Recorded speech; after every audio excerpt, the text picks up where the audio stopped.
और sexual harassment के पीछे क्या फिलॉसफी है basically, how does it go and everything about it. So हम सेशन स्टार्ट करेंगे और मेरे पास कुछ क्वेश्चंस उनकी एकेडमी की तरफ से पहले से आए हुए हैं, बाकी I will be welcoming more questions from your side, from live audience. Thank you all for joining, और जो जो ज्वाइन करते रहेंगे।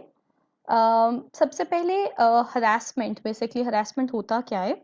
हरासमेंट आप बेसिक कोई भी एग्रेसिव एक्ट या ऐसा एक्ट जो आपको इंटिमिडेट करे, any act which makes you feel uncomfortable.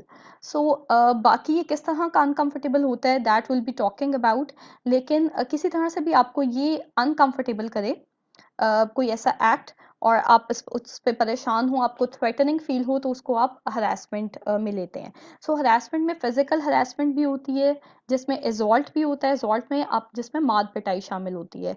So harassment में आप जब मज़ीद बात करें तो इसमें साइबर बुलिंग, साइबर क्राइम, हम इस पर इनके बारे में बात करेंगे, बट आज जो हमारा टॉपिक है मैं जल्दी से उसको टच करती हूँ, दैट इज सेक्सुअल हरासमेंट।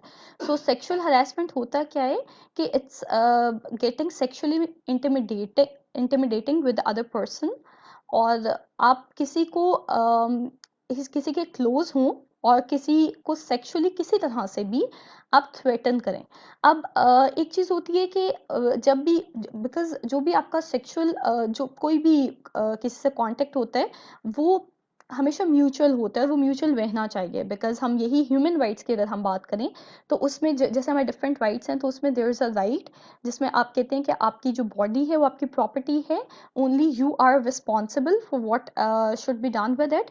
सो आपकी बॉडी को आपके पूछे बगैर, आपकी परमिशन के बगैर नोबडी कैन टच इट। सो सबसे पहले तो ह्यूमन राइट जो है वॉयलेट होता है, if a person get so close to you और वो आपको सेक्सुअली इंटिमिडेट करने की कोशिश करे या किसी तरह से भी हरास करने की कोशिश करे। सो सेक्सुअल हरासमेंट की अगर मैं मेजरली टाइप्स या उसकी बात करूं, तो उसमें number one is gender harassment. Gender harassment क्या होता है कि और अभी हम इसमें मजीद भी बात करेंगे कि gender harassment is not linked with only one gender. कोई भी एक जैसे a girl may be she can intimidate a boy can intimidate a girl, और a boy can intimidate a boy too. So आपकी जेंडर को लेके अगर कोई स्पेसिफिकली आपको टारगेट करता है, तो वो हम सेक्सुअल जेंडर हरासमेंट में कहते हैं, which is one type of sexual harassment.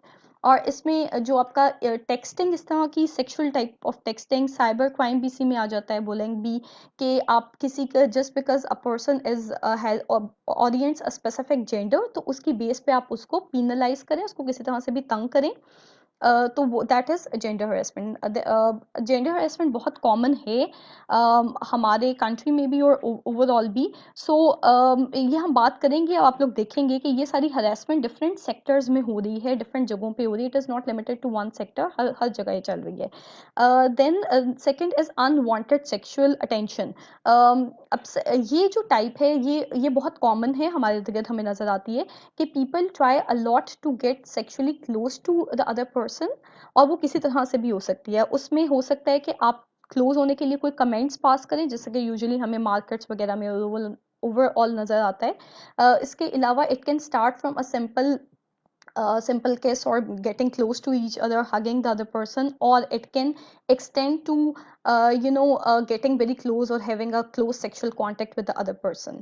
अब एक चीज बहुत इंपॉर्टेंट है कि ये जिस टॉपिक पे हम आज बात करने जा रहे हैं, दिस इज क्वाइट सेंसिटिव, क्योंकि इस पे वैसे आप जब भी आवाज उठी है तो उस किसी शायद सोशल लीडर या एंटरप्रेन्योर या इस तरह से किसी सोशल एक्टिविस्ट के से उठी है, but today we will be focusing more on the psychological perspective of this harassment. Number third is sexual coercion, जिसको quid pro quo कहा जाता है, it's the common name.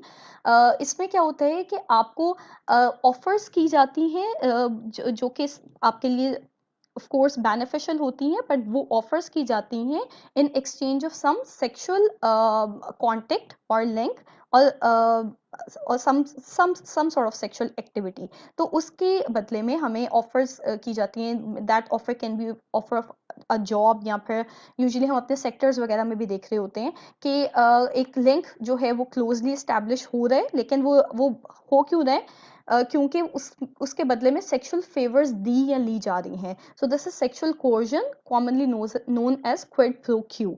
सो ये जो तीन फॉर्म्स हैं ये बहुत कॉमन हैं, और इसमें कहीं ना कहीं हमें अपने आसपास जो है ये इनमें से कोई फॉर्म नजर आ भी रही होती है। आई डोंट थिंक हमें से कोई भी कह सकता है कि we have never been sexually harassed throughout our lives. I do not really think so कि अब इस स्टेज तक कोई ये कह सकता है। So this is a topic which, yeah, this is something which we all suffer, but most of us do not talk about it because of the stigma attached with the thing। और ये आज हम इस stigma पे ही बात करने जा रहे हैं।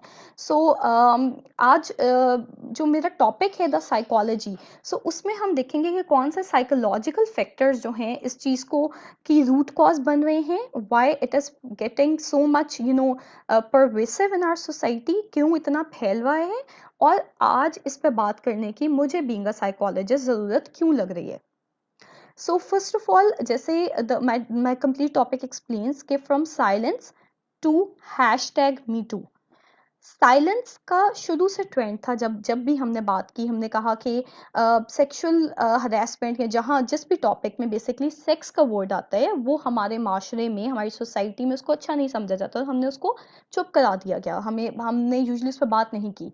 सो लेकिन जब हमने देखा हमारे माशरे में हमेशा एक साइलेंस का एटीट्यूड रखा गया।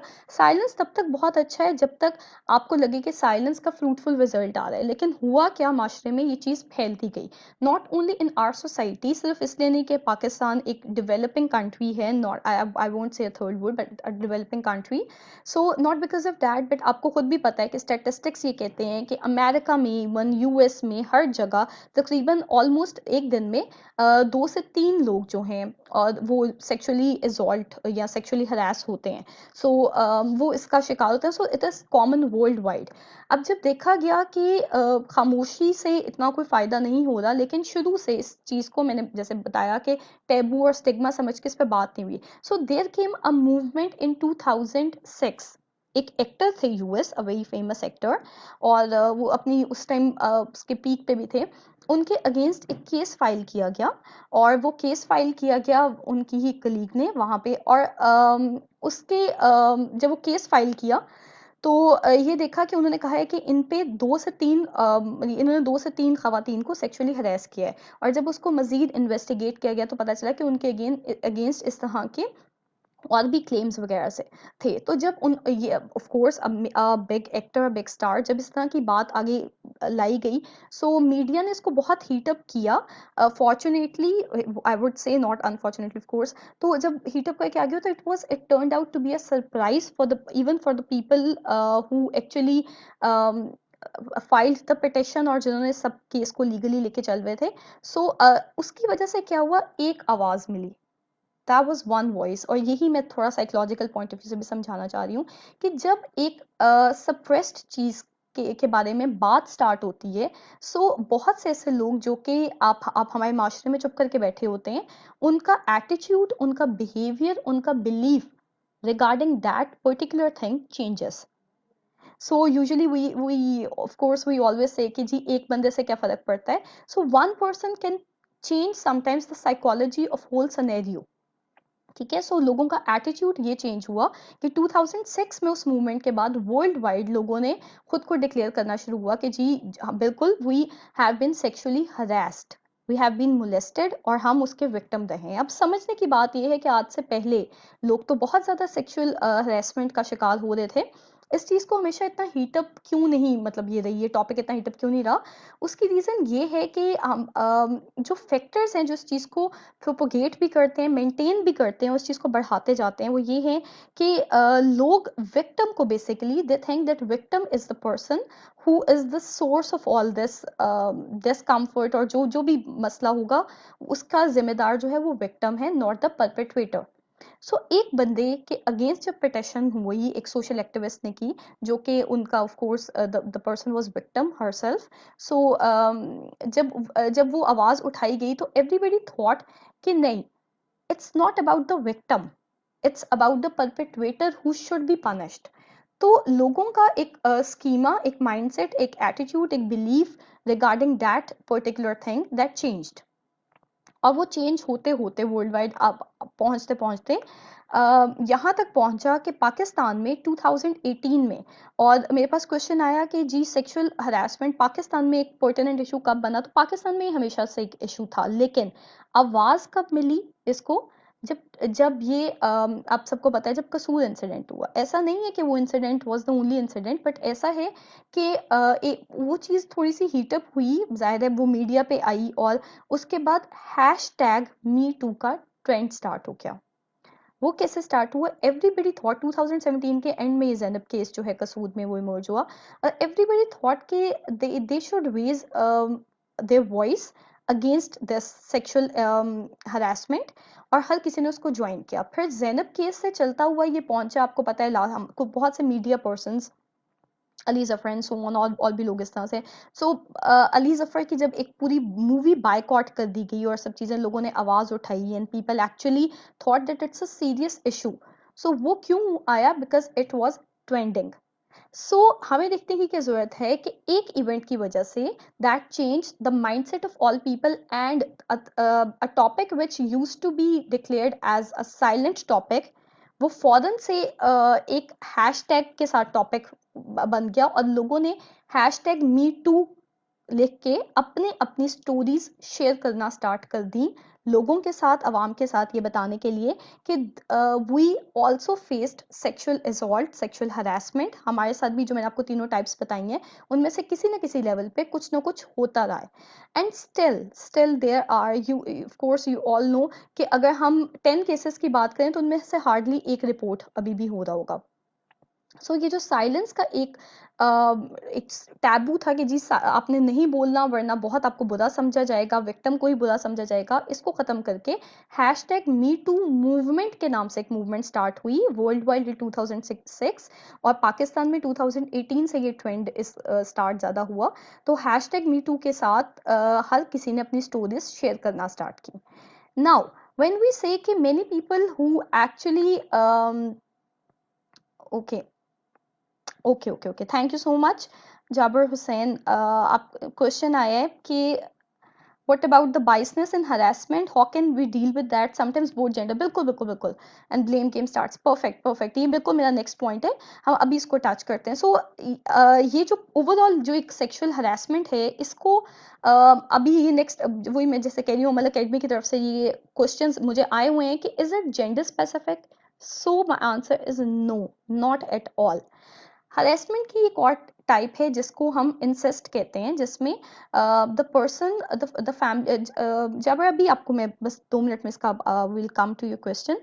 Incest is basically a person whose the family member that becomes sexually intimidating, that person becomes close to or sexually close to a person, या फिर उसको किसी तरह से वो फेवर्स दे, या फिर आपको पता है कि सेक्सुअल क्लोजनेस में डिफरेंट आपके बहुत पर्सनल बॉडी पार्ट्स को टच करें, अनवांटेड किसी भी तरह की कोई सेक्सुअल ऑफर्स वगैरह करवाएं, जो कि आपका फैमिली member हो, यानी कि the perpetrator is actually the family member who's having a close sexual link with the victim।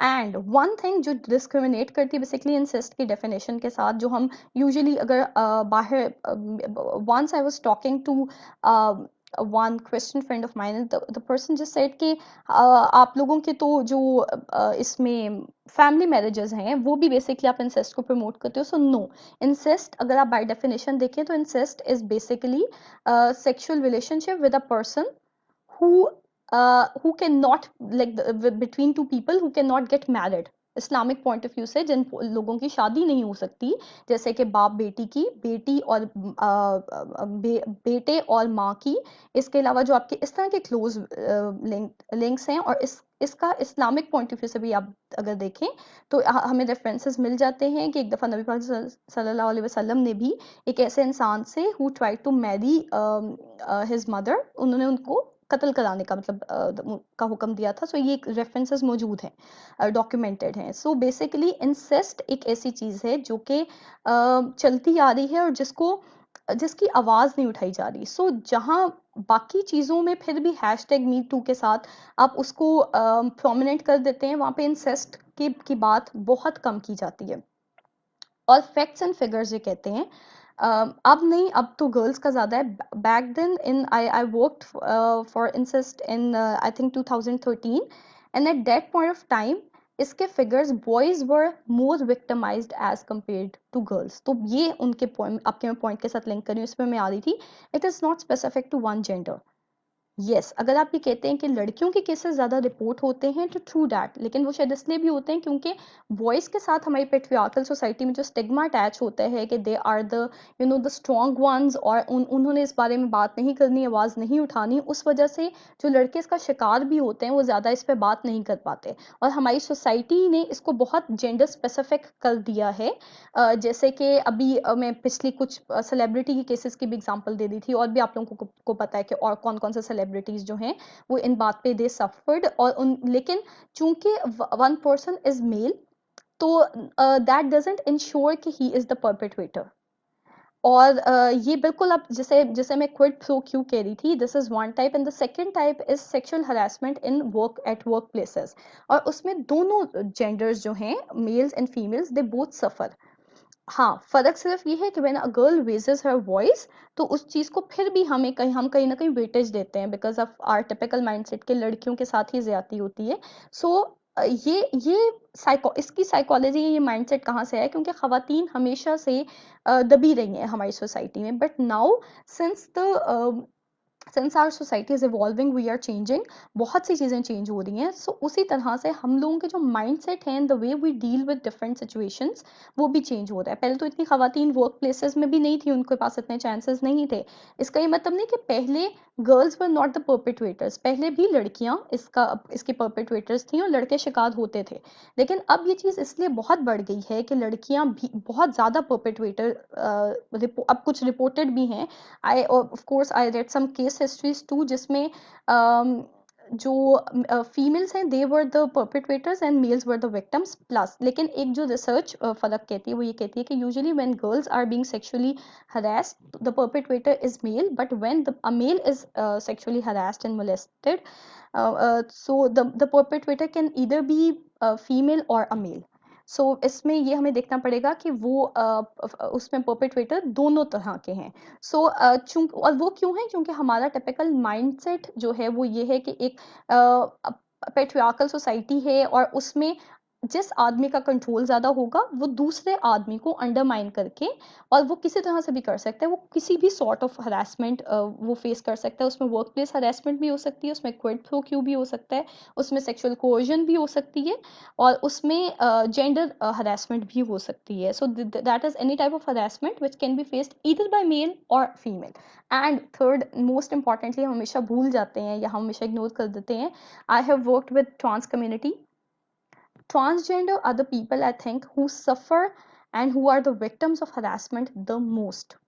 Actually the most, और ये facts and figures कहते हैं अगर आप उनके ऑर्गेनाइजेशन से डेटा लें, लेकिन yes, अंडर रिपोर्टेड हैं। Why? वो लोग ये बात करते हैं कि whenever they go and they approach some like police को या किसी को भी बात करने की कोशिश करते हैं, सो उनको ये कहा जाता है कि वो मतलब उनका तो काम ये है।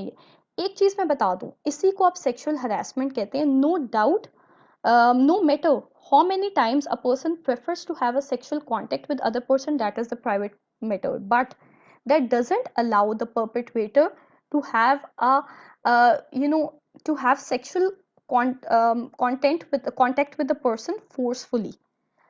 हमेशा सेक्सुअल हरासमेंट में फोर्सफुल का एलिमेंट आता है, म्यूचुअल का एलिमेंट नहीं आता। So if the element of mutual is minusing from any sort of relationship, then we need to see कि ये हरासमेंट की तरफ तो नहीं जा रहा। And even in case of transgender, अगर if they are not giving you consent to the perpetrator, of course in that case the person becomes perpetrator, तो वो फिर harassment है। that is not the mutual contact, no matter if you have paid or you have some any sort of relationship with the person, but we need to identify, we need to realize कि एक no का जहाँ पे element आ जाए, जहाँ पे victim clearly एक no का मैसेज दे रहा है, और यहाँ पे विक्टिम्स के लिए भी आगे हम बात करेंगे, मैसेज है कि they need to give a clear message of no.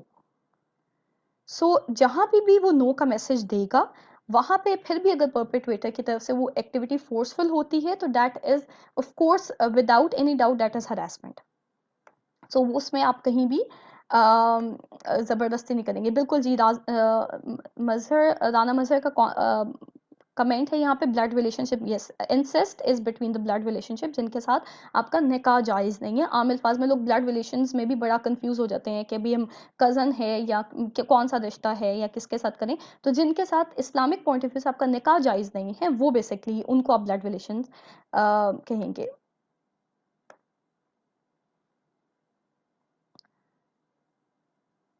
Yes, both genders suffer equally. Is verbal abuse a type of harassment? Yes, verbal abuse को आप verbal harassment में लेते हैं, जैसे मैंने पहले भी बताया, physical harassment होती है, verbal harassment होती है।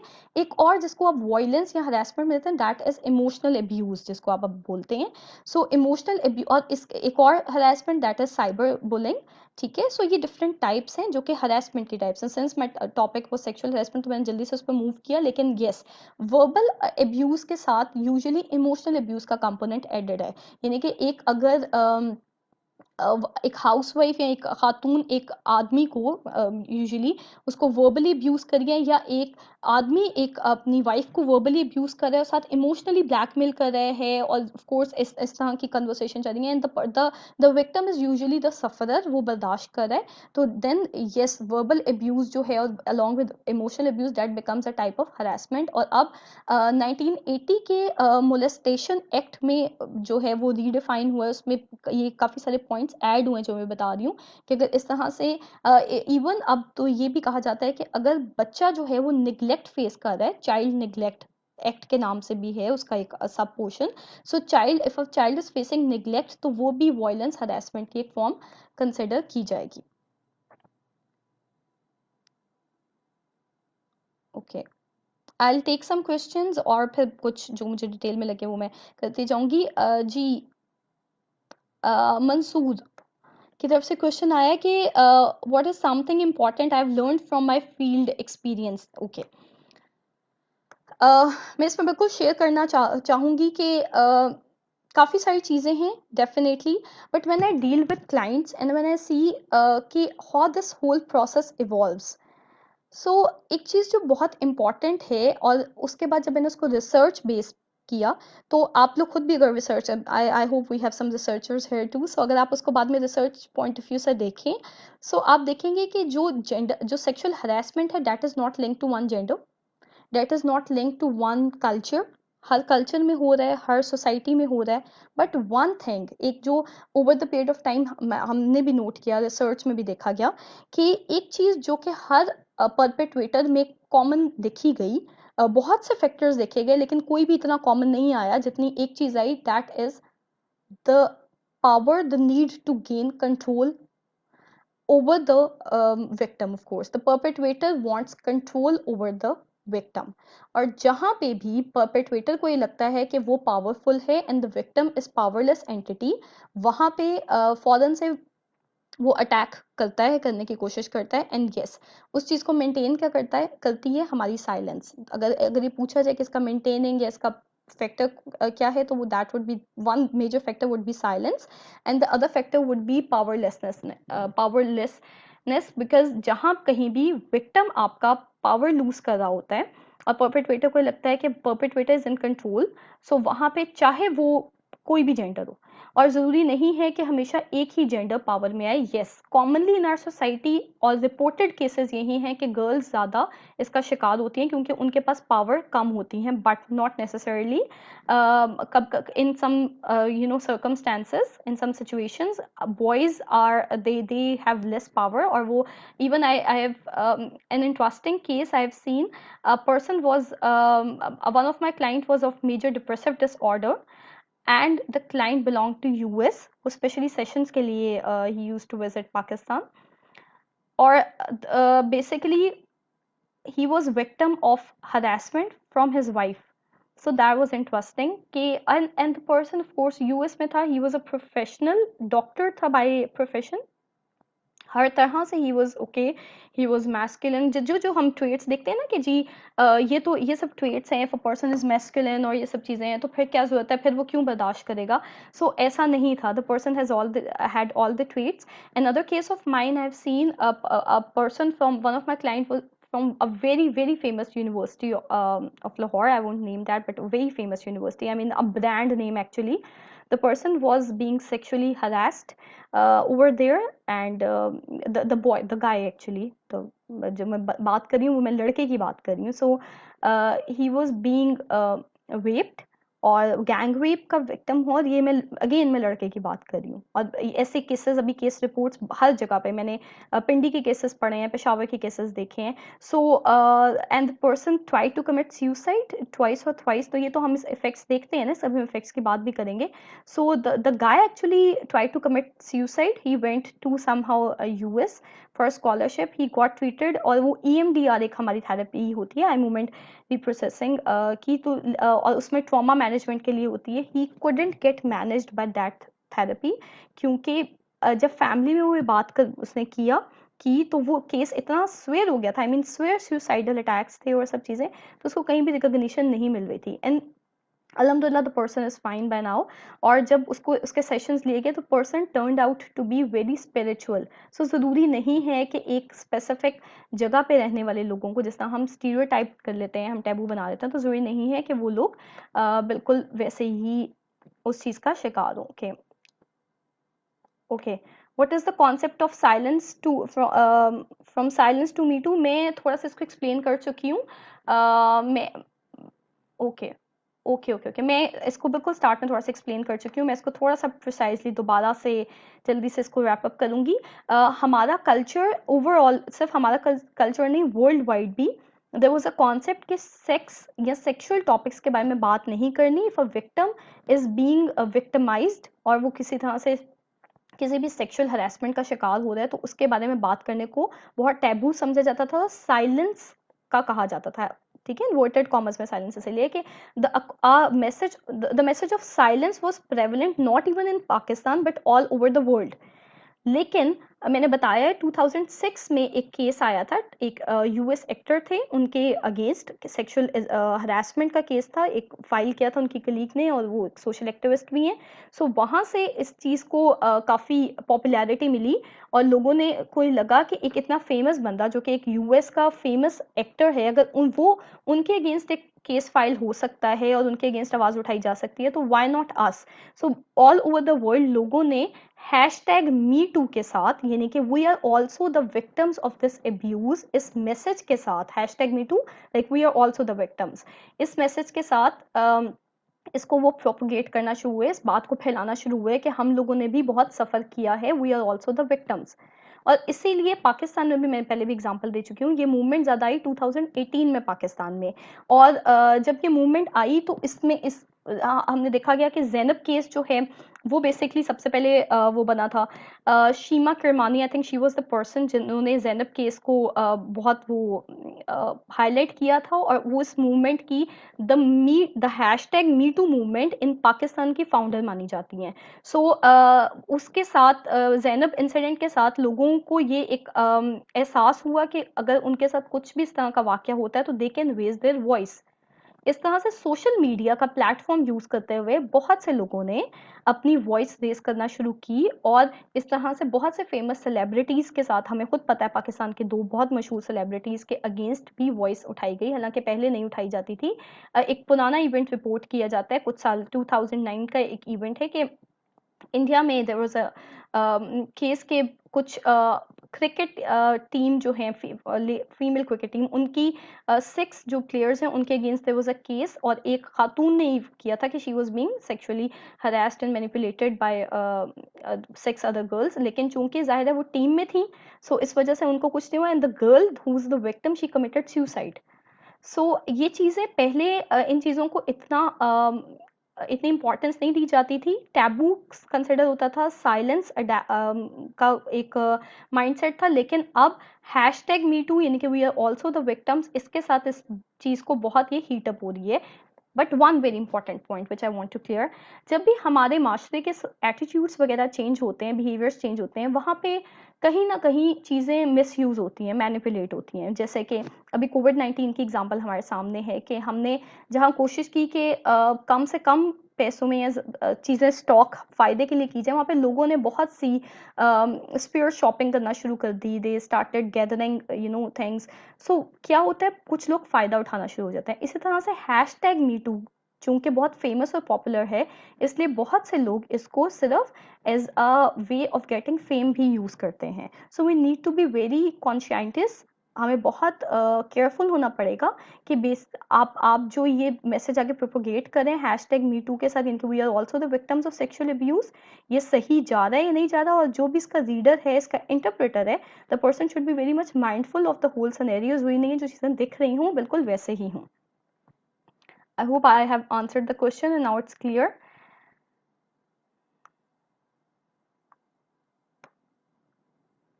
Okay. So मैं कुछ questions देख रही थी। परपेट्रेटर्स जी, अभी तक जितने केसेस आए हैं उनको मैं साइकोलॉजिकली कैसे देखती हूँ या उनको कैसे डील करना चाहिए। वन वेरी इंपॉर्टेंट एस्पेक्ट कि बहुत से लोग जो कि इसका शिकार होते हैं वो बेसिकली साइकोलॉजिकली से ठीक नहीं होते। बहुत से साइकोलॉजिकल डिसऑर्डर्स ऐसे हैं जिनका हॉलमार्क फीचर ये है कि the person has some issue with their sexual concerns.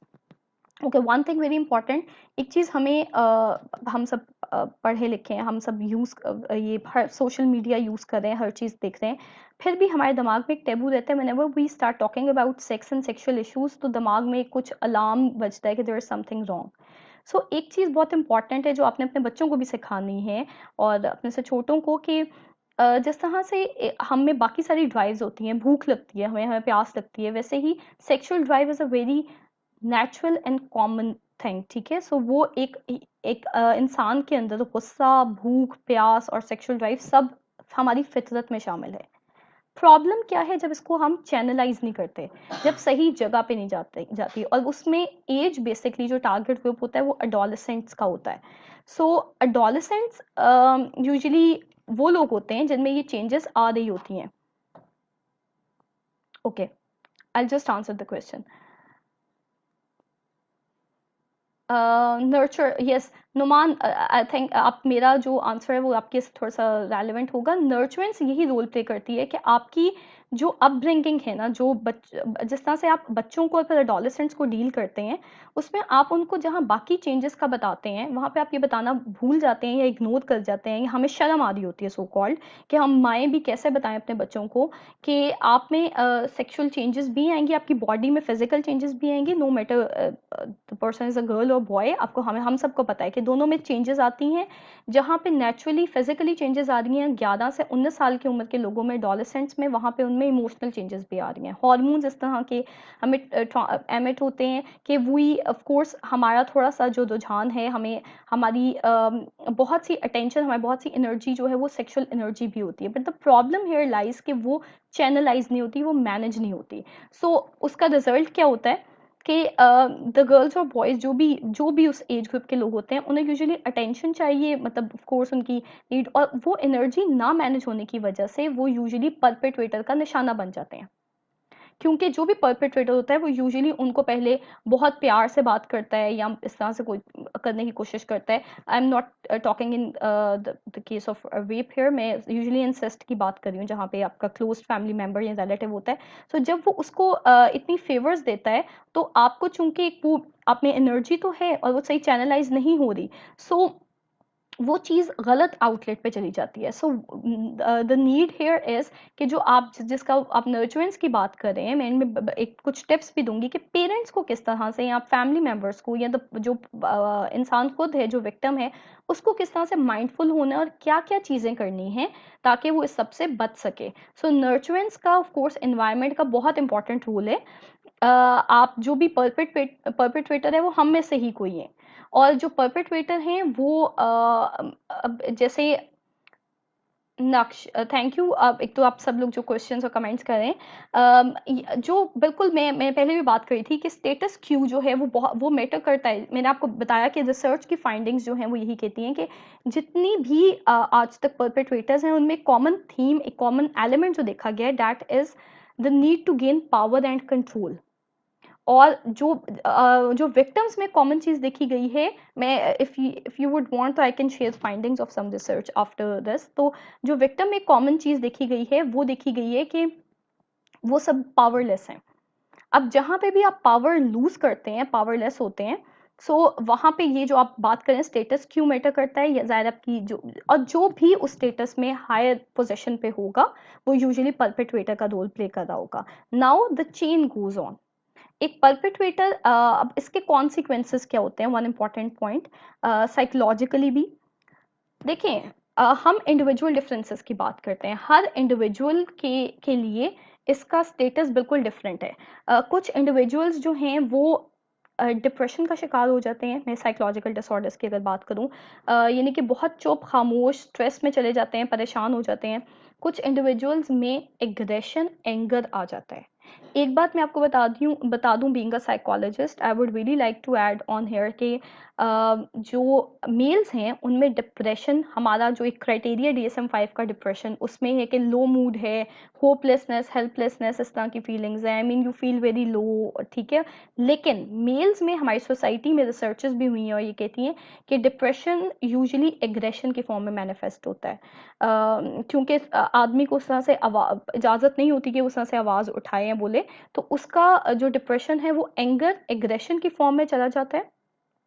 और अगर हम स्पेसिफिकली इसकी बात करें, if the mail is victim, अगर वो इस हादसे का शिकार है, यानी कि अगर वो अब्यूज़ का शिकार हुआ है, तो डेफिनेट सी बात है कि वो बहुत ज़्यादा चांसेस होते हैं, और रिसर्चेस भी कहती हैं कि वो जो विक्टिम है वो परपेट्रेटर बन जाए, यानी कि वो विक्टिम कल को जाके और बहुत से लोगों को विक्टिमाइज करे, क्योंकि उसके अंदर जो एक गुस्सा जमा हुआ होता है, वो कहीं ना कहीं उसने उसको चैनलाइज करना होता है, या उसको वो चीज़, एंड यू नो कभी कभी ऐसा भी होता है कि initially the person feels guilty, लेकिन ग्रेजुअली उसको वो चीज़ें, the person feel pleasant about the event, और और यूजुअली जब वो प्लेजेंट फील करने की स्टेज आ जाती है तो the person starts victimizing the other person. So वो विक्टिम जो है वो परपेट्रेटर का रोल इख्तियार कर लेता है। और लेकिन और भी जो इसके साइकोलॉजिकल इम्पैक्ट की बेसिकली आज हम बात कर रहे हैं, तो साइकोलॉजिकल इम्पैक्ट आते हैं, वो ये है कि लो सेल्फ एस्टीम बहुत कॉमन है, स्पेशली अगर अडोलेसेंट्स या बच्चों में ये चीज़ हो तो उनमें एहसास कमतरी एक आ जाता है, उनमें कॉन्फिडेंस कम हो जाता है, उनको लगता है वो कुछ नहीं कर पाते, और विक्टिम का एक कॉमन स्टैंस होता है कि हमारी गलती है। सो बीइंग मतलब आपने एटीट्यूड्स को साइकोलॉजिकली कैसे डील करना है, कैसे चेंज करना है, उनको सबसे पहले ये रियलाइज करवा के कि being a victim is not their mistake, being a perpetrator is mistake, of course being a victim is not their mistake, यानी कि जो शिकार होता है उसकी कोई गलती नहीं है, जो करता है उसकी गलती है। सो ये माइंडसेट जो है ये चेंज करने की बहुत ज़रूरत है, इसको साइकोलॉजिकल पॉइंट ऑफ व्यू से समझने की ज़रूरत है, और हम सबको समझने की ज़रूरत है। I just recently saw a very good drama, I mean that addressed a very good topic, I think Ruswai, something या रुसवाई। सो उसमें भी यही है कि the victim herself declares that she basically she is not at fault. So ये हमें देखने की बहुत ज़रूरत है। ओके,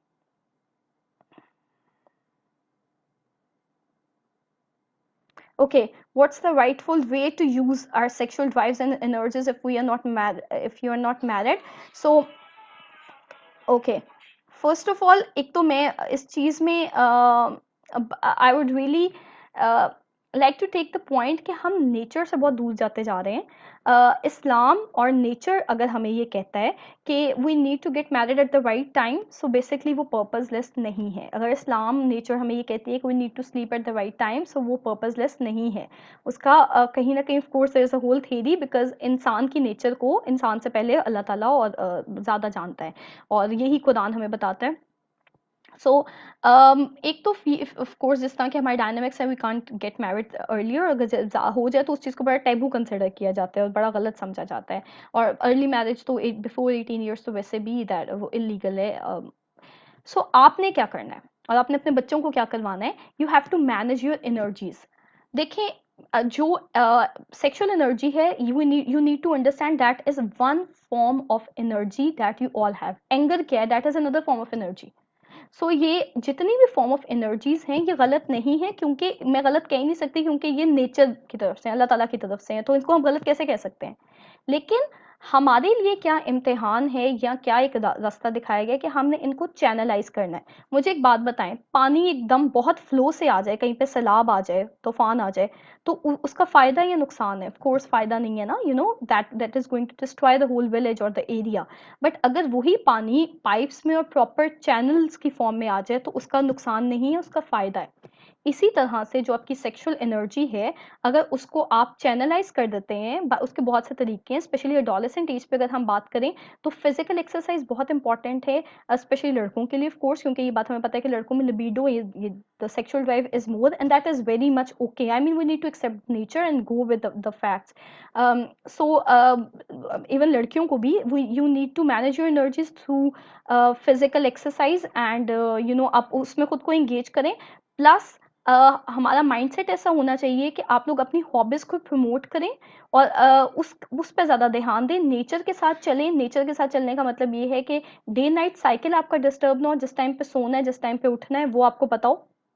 अगर वो डिस्टर्ब हो जाता है डे नाइट साइकिल, तो ऑफ कोर्स रात सोने के लिए जब आप रात को नहीं सोते और कुछ टाइम इस तरह का होता है, तो वो वाली ड्राइव्स, वो वाली एनर्जी जो आराम से बैठी हुई थी, जो दिन में कहीं इधर उधर कामों में कहीं ना कहीं उसको उसका हल निकल आता था, वो रात को एनर्जी इज स्टोर्ड और वहां पे वो आपको तंग करेगी। And that's why usually adults जो हैं वो रात को पोर्नोग्राफिक और इस तरह के स्टफ की तरफ they are more inclined towards that, because वो उनकी उनकी हैबिट एटलीस्ट वहां से डेवलप हो जाती है और फिर वो एक स्पीयर वॉचिंग और फिर वो बहुत ज़्यादा एक एडिक्शन की फॉर्म इख्तियार कर लेते हैं। That is another topic. लेकिन उसमें ये है कि आप अपनी एनर्जीज को चैनलाइज करें, आप अपना अपनी हॉबीज वगैरह पे ध्यान दें। If you have a relationship, so take it in the right direction. Like I love that thing about Hamza Ali Basi. He said that having a relationship is not bad, but आप उसको सही direction दें। If you know, और if you are caring an, if you have a relationship और you know, मैं जो भी इसको कहूँ, सो और उसके बाद आपको लग रहा है कि आप उसके साथ मैनेज नहीं कर पा रहे हो, at the end that would end nowhere. So बेहतर है कि आप उसको प्रैक्टिकली उसी टाइम पे उसको रिजॉल्व करें, उसको सॉर्ट आउट करें कि कैसे करना है। सो हमारे अपने इमोशनल बैगेजेस होते हैं, हमारे बर्डन्स होते हैं जो कि मैनेज नहीं होते। So you need to set your direction for your self, and if the sexual energy so much आपसे नहीं मैनेज हो रही, आपको लग रहा है कि वो, तो you need to get married. So that's perfect way, you know, जो इस इस्लाम ने बताया है, कहा है हमें। लेकिन वो शादी भी नहीं करनी क्योंकि हमारी अपनी मजबूरियां हैं, हमारे अपने, तो फिर आपका दिमाग तो वो है ना, आप में नेचुरल ड्राइव है, so you go towards, you get more victimized or you become the perpetrator of sexual harassment or assault in any case। ठीक है। so sir उनीब का एक कमेंट आया, harassment at workplace is very hard to prove it many times। true that, बिल्कुल sir, as there is very little evidence or any witness, how to investigate such cases, any one rule of thumb you recommend please? okay sir, सबसे पहले तो I think ये जिस तरह से हम voice raise कर रहे हैं, ये सब चीज़ें कर रहे हैं, उसका बेसिकली पर्पज़ ये है कि हम ये समझा सकें कि हरासमेंट है क्या। आई थिंक जो हायर अप्स भी हैं उनको ये पता नहीं है कि हरासमेंट इसको कंसिडर किया जाता है। वो हरास कर रहे, मतलब बहुत से लोग जो हैं वो हरास कर रहे होते हैं, but actually they do not know that they are harassing the other person. मैं इसमें आपको अगर बिल्कुल ब्लैक एंड वाइट, मैं कहूँगी कि ब्लैक एंड वाइट में अपने पास चीज़ें रखें कि अब हरासमेंट के और इन सब चीज़ों के एक्ट्स हैं हमारे पास मौजूद हैं कि basically this is harassment, and then you can try to get proofs for that, you know. And by proofs I would really appreciate कि आप किसी भी तरह से जो भी लीगली एथिकली प्रूफ बनते हैं आप उनको जमा करके फिर उनको प्रूफ करें। इन अदर थिंग, बहुत दफ़ा ऐसा होता है कि परपेट्रेटर आपकी तरफ आपको इस तरह के साइंस दे रहा होता है, बहुत वेलकमिंग जेस्चर्स दे रहा होता है। ये आई थिंक सबसे ज़्यादा प्रॉब्लमेटिक होता है वर्क प्लेस पे, जहाँ पे आपको प्रॉब्लमेटिक जेस्चर्स मिल रहे हैं right from the person who is right at the other corner, और जो आपकी बिल्कुल डेस्क शेयर कर रहा है आपके साथ और आप उसका कुछ नहीं कर सकते। What you need to do, अभी मैं अब इस पर आगे भी बात करूँगी, you need to raise your voice, थोड़ा सा ऊंची कहें कि जी आपका क्या मतलब है, what do you mean, do you want to say anything, let that person get embarrassed, this is my point। आप अगर खामोश रहेंगे thinking that you are the victim और आपको गलत समझा जाएगा, so this whole mindset is never going to change. आप उसके अगेंस्ट वॉइस रेज करें, आप थोड़ा सा बोलें कि आप क्या मैसेज दे रहे हैं, मतलब व्हाट वाज योर टोन। अगर दो लोग आपको बुरा भी कहेंगे उस टाइम पे, कहेंगे भी कि जी कुछ गलत हो गया, so the perpetrator would know basically that how the things have are going to get against him. और ये जो हैशटैग मी टू मूवमेंट है ना, इसने इस चीज को बहुत ज्यादा प्रमोट किया कि अगर मैं परपेट्रेटर सॉरी अगर मैं विक्टिम हूँ, तो that doesn't make me any less of a person और any weak of a person, तो I can raise my voice. So ये जो माइंडसेट चेंज हुआ है, ये वर्ल्ड वाइड हो रहा है लोगों का, कि the victim can raise the voice और वो डायरेक्टली उस चीज को एड्रेस कर सकता है कि जी ये आपकी तरफ से जेस्चर आ रहा है which is not right. Okay okay okay okay okay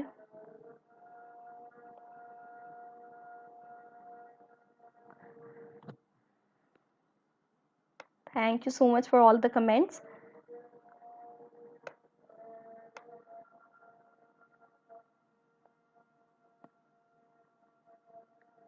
Okay, so here I would like to take the question of start में था Bilawal Ahmed. Thank you Bilawal for putting forward the question. आप कह रहे हैं कि it's very easy to raise voice against sexual harassment, but of course many very few people get justice. So उसका psychological impact क्या आता है विक्टिम पे? So one point is very much clear and evident कि victim पे effect आता है psychologically, चाहे उनको जस्टिस मिले या ना मिले। सो विक्टिम इस टॉक को अरेंज करने का एक मकसद ये भी है कि the victim feels and faces कि उनको कोई भी साइकोलॉजिकल सिम्टम्स आ रहे हैं, जिनकी मैं लिस्ट बता दूं तो आई थिंक थोड़ा बेहतर रहेगा। यूजुअली द विक्टिम और द सफर जिसने उस चीज़ को फेस किया होता है, उनमें स्लीप का सबसे पहले मसला आने लग जाता है, फ्लैशबैक्स आते हैं, वो चीज़ें याद आती हैं, सुनाई देती हैं, ठीक है। आपको you feel the touch and every thing related to that. उसके अलावा नींद के अलावा भूख कम होना या ज़्यादा होना, वही बात है कि आपकी एनर्जी या आपकी टेंशन जो है वो किसी और तरफ हो जाती है। नींद भूख का जो हमारे पास ये क्लिनिकली केसेस रिपोर्ट भी होते हैं। उसके अलावा there is a very common disorder that is PTSD, post traumatic stress disorder. PTSD के डायग्नोसिस के लिए हमें 6 मंथ्स का वैसे ड्यूरेशन चाहिए, उससे एक छोटा होता है एक्यूट स्ट्रेस डिसऑर्डर, इसके लिए 1 मंथ चाहिए। सो अगर ये फ्लैशबैक के सिम्टम्स, अगर ये नाइट मेयर्स, अगर ये इस तरह के इमेजेस वगैरह बार बार आ रहे हैं, if the person feels threatened, कि आपको वो जगह याद करके, फॉर एग्जाम्पल जहाँ पे भी आपके साथ अगर हरासमेंट हुई, the thing is related to for example red colour वहाँ पे कहीं था, या कहीं पे वहाँ पे कुछ ब्लैक आपने कुछ रिमोट देख लिया। सो जब भी कल को वो रिमोट को देखेगा तो the things become usually the reminders, इसको हम रिमाइंडर्स कहते हैं साइकोलॉजिकली। सो वो रिमाइंडर्स को जब भी वो देखेगा, रेड कलर को देखेगा, तो वो सारी फीलिंग्स जो कि उस टाइम पे उसको थी, the feelings would get triggered. So one very important thing is to get the idea कि अगर इस तरह का कोई सिम्टम आपको या आपके if any of your acquaintance or friend is facing any of the symptom, so you need to get alarmed सबसे पहले कि ऐसा क्यों हो रहा है, क्योंकि उसका यूजुअल पैटर्न तो नहीं था। फिर एक और डिसऑर्डर है that is OCD, obsessive compulsive disorder, जिसमें आप एक रिचुअल, एक कोई भी काम बार बार करने लग जाते हैं। वो काम मेंटल भी हो सकता है, बिहेवियर भी, हाथ धोना बार बार, जैसे हम कोविड-19 में भी कह रहे हैं कि लोग, लेकिन वो इतना ज़्यादा आउट ऑफ कंट्रोल होता है कि आप ना चाहते हुए बार बार हाथ धो रहे हैं, आपको लगता है यू आर नॉट क्लीन, और इस तरह की चीज़ें, आपकी जो बेडिंग टाइम है वो बहुत एक्सेसिव हो जाता है, इस तरह और मेंटल काउंटिंग भी हो सकती है। सो ऑब्सेसिव कंपल्सिव डिसऑर्डर के अगर कोई फीचर्स नज़र आना शुरू हो जाते हैं right after getting victimised, and not necessarily right after getting victimised, कभी कभी ये बहुत इंपॉर्टेंट एक डिबेट है कि छोटे होते the child, the person gets victimized, और हम जब हमारे पास केसेस आते हैं तो वो एडल्ट के होते हैं, 40s 30s, और पीछे से पता चलता है कि हिस्ट्री थी बचपन में, 13-14 साल की उम्र में कोई सेक्सुअल हरासमेंट हुई थी, रेप हुआ था या समथिंग लाइक दैट। सो वहाँ पे होता क्या है कि उस चीज़ को सप्रेस कर लिया जाता है। एक बात याद रखें कि चाहे जस्टिस मिले या ना मिले, ये इवेंट होता ही इतना बड़ा है कि इसका साइकोलॉजिकल इम्पैक्ट ज़रूर आएगा। बहुत कम, या मेरा ख्याल है कोई भी ऐसा नहीं होगा जो ये कहे कि उसने एक swear form of sexual harassment face की है और उसका उस पर कोई साइकोलॉजिकल इम्पैक्ट नहीं आया। जैसे ही अगर आपको ऐसा लगे कि इस तरह का कोई इम्पैक्ट आप में, या अगर कोई विक्टिम चुप करके बैठा हुआ है, उसने फेस किया है, उसमें वो साइकोलॉजिकल इम्पैक्ट आ रहा है, तो आपको फौरन से उसको एड्रेस करने की और साइकोलॉजिस्ट के पास लेके जाने की ज़रूरत है। We as professionals are not there to जज यू, और कॉन्फिडेंशियलिटी वगैरह बहुत मेंटेन्ड रहती है। So important thing is to come out of that, of course, that mindset, और जो भी आप मेंटली मिजरी का शिकार हैं।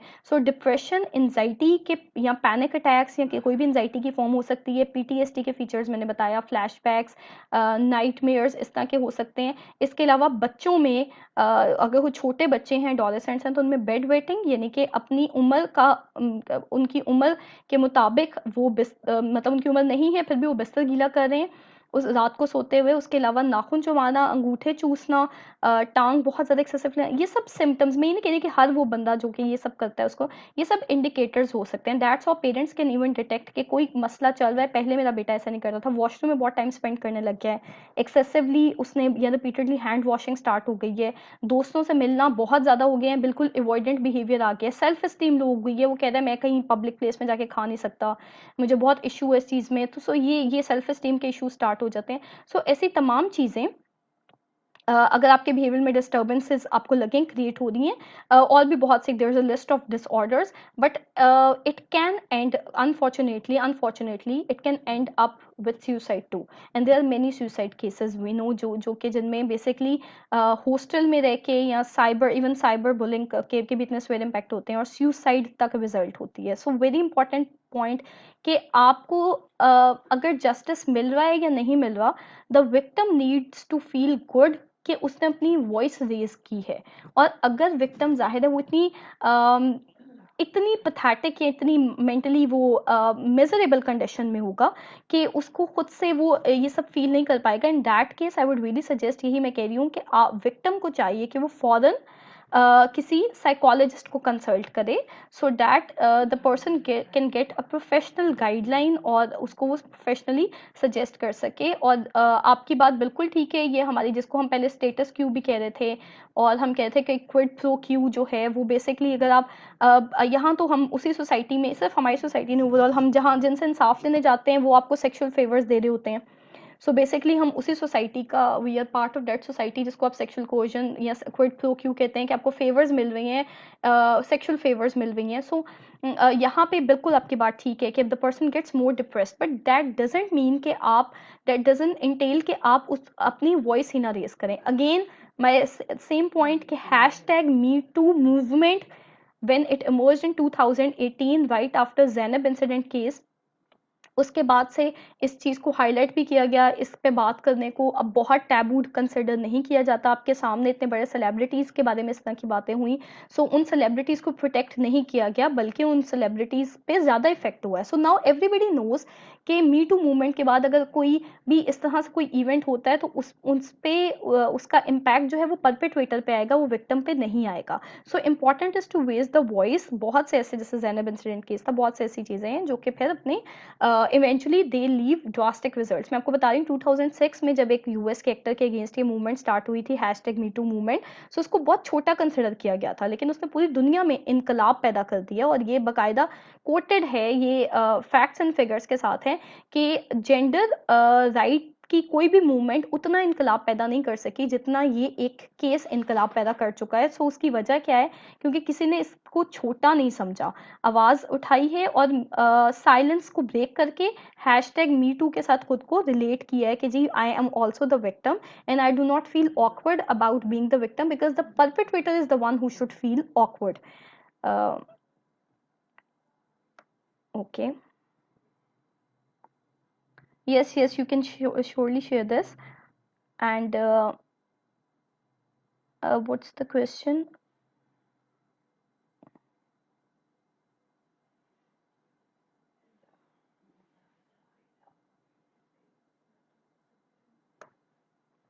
Okay, I'll be taking more questions. I hope अगर मैंने किसी का question at this up till this point miss कर दिया है तो वो the person can raise the question again. और बाकी मैं जो मेरे कुछ पॉइंट्स हैं मैं फिर वो क्लियर करती साथ साथ जाऊंगी। सो I got some questions from Amal Academy. If any person from the academic जिन्होंने ये अरेंज की है, अगर आप लोग कुछ if something important is being missed, एक चीज़ शायद मैंने बताई है, मैं दोबारा रिपीट करूँ कि परपेट्रेटर यूजुअली सफ़र कर रहा होता है किसी साइकोलॉजिकल डिसऑर्डर के साथ। ये हमें ये भी जहन में रखना चाहिए कि परपेट्रेटर को हमेशा हम ये नहीं कह सकते कि perpetrator should be hang till death. I was the sort of view before I became a psychologist. So मुझे लगता था कि जिन्होंने इतना भयानक ये सब काम किया तो they should be hang till death. लेकिन यूजुअली और हमारी सोसाइटी में एक I would really like to share this idea through this platform कि सबसे कॉमन डिसऑर्डर जो है वो सेक्सुअल डिसऑर्डर्स हैं और सबसे लीस्ट एड्रेस्ड हैं। सेक्सुअल डिसऑर्डर्स में बहुत सी टाइप्स हैं, बहुत सी कैटेगरीज हैं। एक जो बहुत फेमस है और हम सबको पता है उनमें उसमें पेडोफिलिया है, जिसमें छोटे बच्चे के साथ अगर आप सेक्सुअल कांटेक्ट करते हैं तो person feels good about that. So और ऐसा क्यों है ये बात जहन में रखें कि जो परपेट्रेटर है उसके कंट्रोल में ये चीज़ नहीं है, since it's a psychological disorder.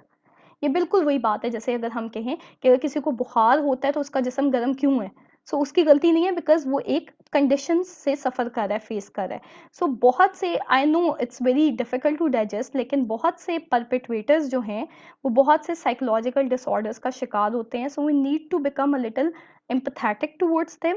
और अगर हमें लगे कि उन परपेट्रेटर्स में वाकई कोई साइकोलॉजिकल इशू है, सो उनको आप राइट डायरेक्शन में गाइड कर सकते हैं। जैसे कि कुछ और साइकोलॉजिकल डिसऑर्डर्स में एग्जिबिशनिज्म है, और there are many other when the person feels really good showing his body parts और टचिंग द अदर पर्सन।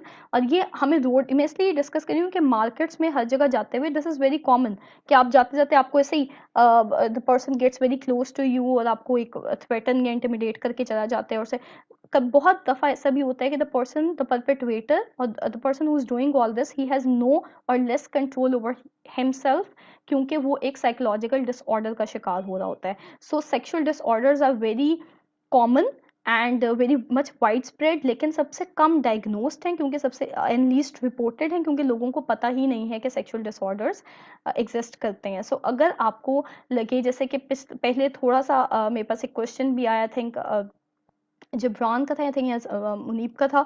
सो उनमें अगर आपको लगे कि the person is having some compulsion related to some sexual content, सब एनीथिंग रिलेटेड टू, सो वो देखने की ज़रूरत है कि कहीं वो डिसऑर्डर की शक्ल तो नहीं इख्तियार कर रहा। मैं इसलिए I would like to share a case with you all.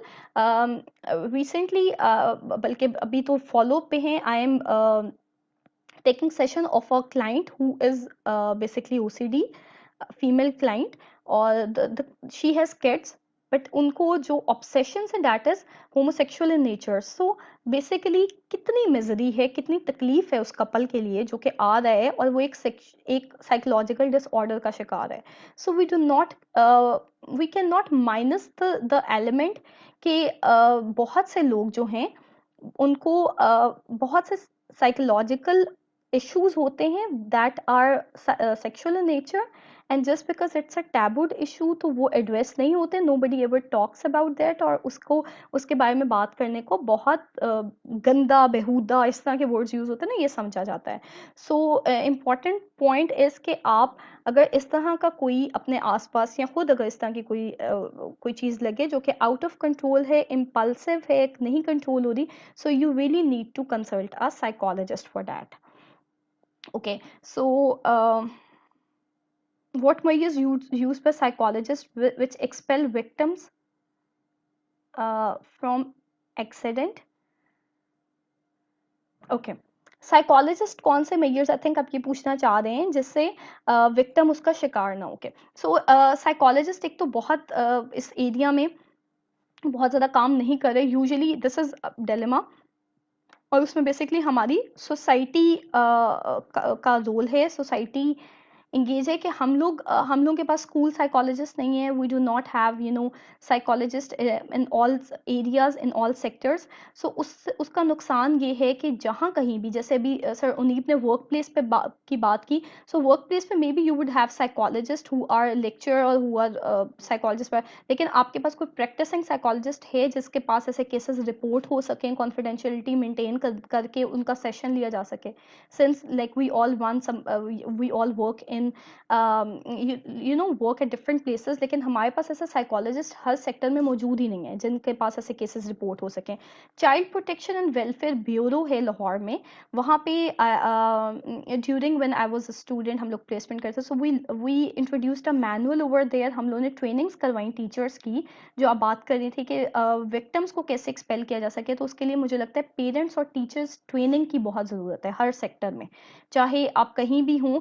आप स्कूल्स में की बात कर लें, अब कुछ अच्छे का मतलब ये है, मैं तो उनको कंसिडर करूँगी जो कि नीड असेसमेंट कर रहे हैं कि स्कूल्स में, इंस्टीट्यूट्स में साइकोलॉजिस्ट की ज़रूरत है, और वो वहाँ पे इंट्रोड्यूस करा रहे हैं साइकोलॉजिकल सर्विसेज को, और जब वो साइकोलॉजिस्ट को साइकोलॉजिकल सर्विसेज को इंट्रोड्यूस करवाते हैं, सो वहाँ पे वो इंश्योर करते हैं कि जो बच्चे या जो टीचर्स हैं और जो पेरेंट्स हैं वो ट्रेन हों कि अगर एक बंदा विक्टिमाइज होता है तो उसके अगेंस्ट वॉइस कैसे रेज करनी है। Thank you so much Fatima for the question, how can we get rid of unwanted interactions and touches?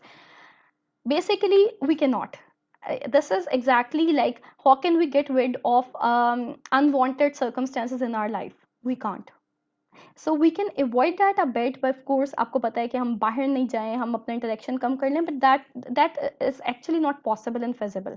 सो आप कभी भी, जैसे हम बीइंग अ साइकोलॉजिस्ट बात करते हैं, hope we have some psychologist over here too, so being a psychologist हम बात करते हैं कॉग्निटिव बिहेवियर थेरेपी की, इसमें हम ये बात करते हैं कि it's not about the antecedent, the situation, यानी कि सिचुएशन की बात नहीं है, it is about the belief you carry about the situation. So belief अगर आपका ये है कि you can not get rid of the situation, आपको अगर किसी ने तंग किया है या किसी ने अनवांटेड इंटरेक्ट किया है या टच किया है, तो आप कुछ उसके अगेंस्ट नहीं कर सकते, आप साइलेंस वाली कोट यूज करेंगे instead of hashtag me too, कि चलो कोई बात नहीं मेरे साथ भी हुआ, I need to raise voice against it. तो जो परपेट्रेटर है उसको मजीद वो मिलती जाएगी, द पर्सन, और स्पेशली अगर परपेट्रेटर इंसेस्ट का परपेट्रेटर है, यानी कि आपकी फैमिली में है and you are not raising voice against that person, you are not changing your attitude towards that person, आप अपनी फैमिली में रिपोर्ट नहीं कर रहे, बता नहीं रहे, सो आपको लग रहा है कि वो परपेट्रेटर जो कि एक फैमिली मेंबर को विक्टिमाइज कर रहा है वो वहीं पर रुकेगा, not at all.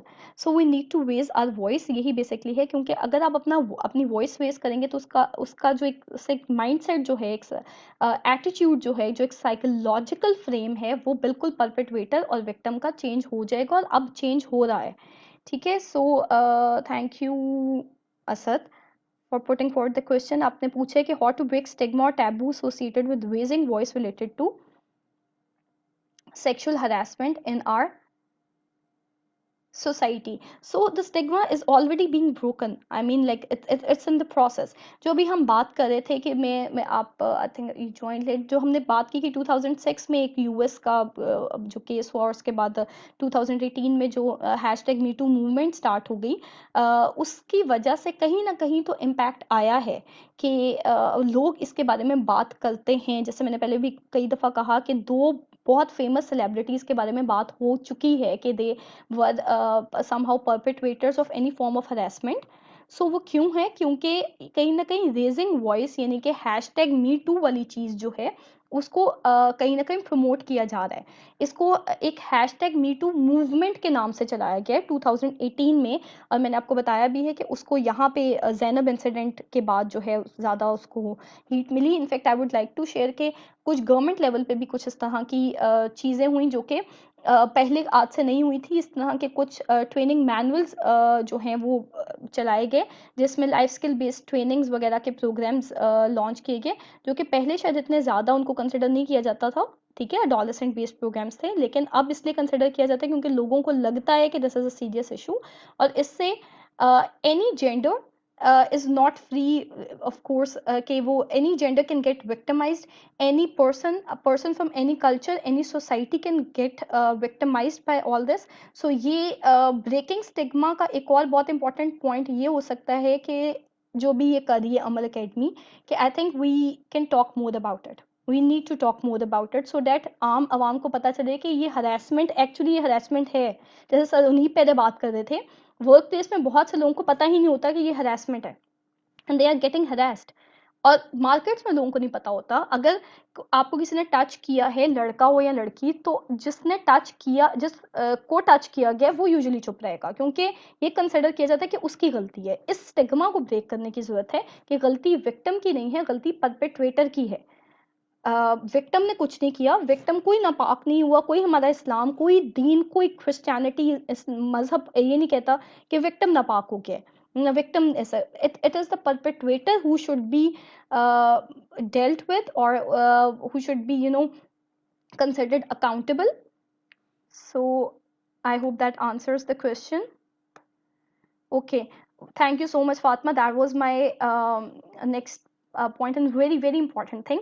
How can we educate our children about sexual harassment, good and bad touch? So very very important. सबसे पहले तो आपने इसे खुद बता दिया, बहुत से लोगों को नहीं पता हो तो मैं थोड़ा बता दूं कि there is an important thing which is good and bad touch. What you can educate your children is कि गुड और बैड टच क्या होता है. अच्छा, गुड और बैड टच की बहुत सी डेफिनेशंस आपको मिल जाएंगी. एक चीज़ मैं आपको बता दूं, स्पेशली फॉर पेरेंट्स, आप लोग वीडियोस रखें अपने पास यूट्यूब पे, जहाँ पे बच्चे इतना इतना एक्स्ट्रा अजीब मटेरियल देखते हैं. कार्टून्स में भी आपको पता है क्या क्या कुछ आजकल चल रहा होता है. वहाँ पे ऐसी वीडियोस रखें जहाँ पे छोटे छोटे सोशल मैसेजेस हो रहे हैं. फॉर एग्जांपल, गार्बेज नीचे थ्रो नहीं करना है, इसकी कुछ छोटी सी वीडियो रखें.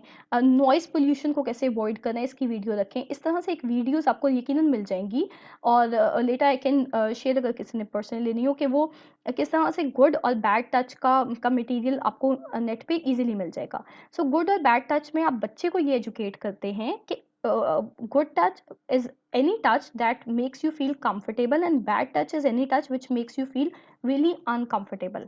अच्छा, अब ये किसके लिए है? ये उन बच्चों के लिए, हर एज रेंज के लिए गुड और बैड टच की आप डेफिनेशन थोड़ी सी चेंज करते हैं.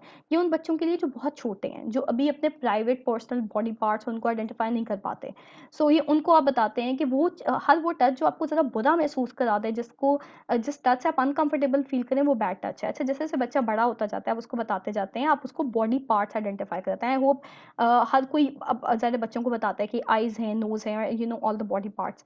सो जब आप बॉडी पार्ट्स बताते हैं तो उसमें ज़रूर बताएं कि there are some personal private body parts जिसको कोई भी टच नहीं कर सकता, not even your family members, your parents. ये बहुत इंपॉर्टेंट है बताना, जो पॉइंट हम मिस कर जाते हैं इस्लामिक पॉइंट ऑफ व्यू से भी और हर तरह से भी, इंसेस्ट को रोकने के लिए भी, कि आप, ये बहुत इंपॉर्टेंट है कि जो आपका मेल फिगर है, इवन इवन सेम जेंडर का भी, बिकॉज अब होमोसेक्सुअलिटी बहुत प्रेवलेंट है, तो आई वुड रियली से कि आप उन्हें बताएं कि जो कुछ आपके प्राइवेट पर्सनल बॉडी पार्ट्स हैं उनको nobody else can touch except you your self.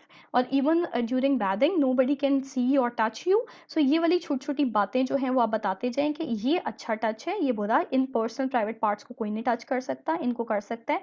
Public, अगर फिर वेरी वेरी इंपॉर्टेंट मैसेज जो आपने कहा है कि आप एजुकेट कैसे कर सकते हैं और अवॉइड कैसे कर सकते हैं. सेल्फ डिफेंस की जैसे हम बात करें, वो कैसे बच्चे कर सकते हैं, तो वो ऐसे कर सकते हैं कि जैसे ही उनको किसी ने पर्सनली टच किया है या इस तरह से कुछ, तो they can immediately raise their voice, they can immediately say no. NO, no, दो अल्फाबेट्स हैं, but they should be very much clear in your child's mind. ठीक है, आपके या और इन योर चिल्ड्रंस माइंड, आपके बच्चों के दिमाग में क्लियर होना चाहिए कि नो का मतलब ये है कि आप एक क्लियर इंडिकेशन दे रहे हैं कि इट मीन्स नो. अगर नो से काम चलता है ठीक है, अगर नहीं काम चलता, रेज योर वॉइस, आवाज़ उठाएं, ऊंची बोलें. जैसे सर उनीब ने भी पहले कहा था, वर्क प्लेस में अगर ऐसा कुछ हो रहा है, आवाज़ उठाएं, ऊंची बोलें, रिपोर्ट करें, कंटिन्यूसली रिपोर्ट करें, रिपीटेडली रिपोर्ट करें. इसी तरह से मैं पेरेंट्स को कहूँगी कि please try to listen to your children. सिर्फ ये एक पॉइंट वो फॉलो कर लेना, तो I think sexual harassment specially बच्चों और एडोलेसेंट्स में उसकी रेशो आधी हो जाती है।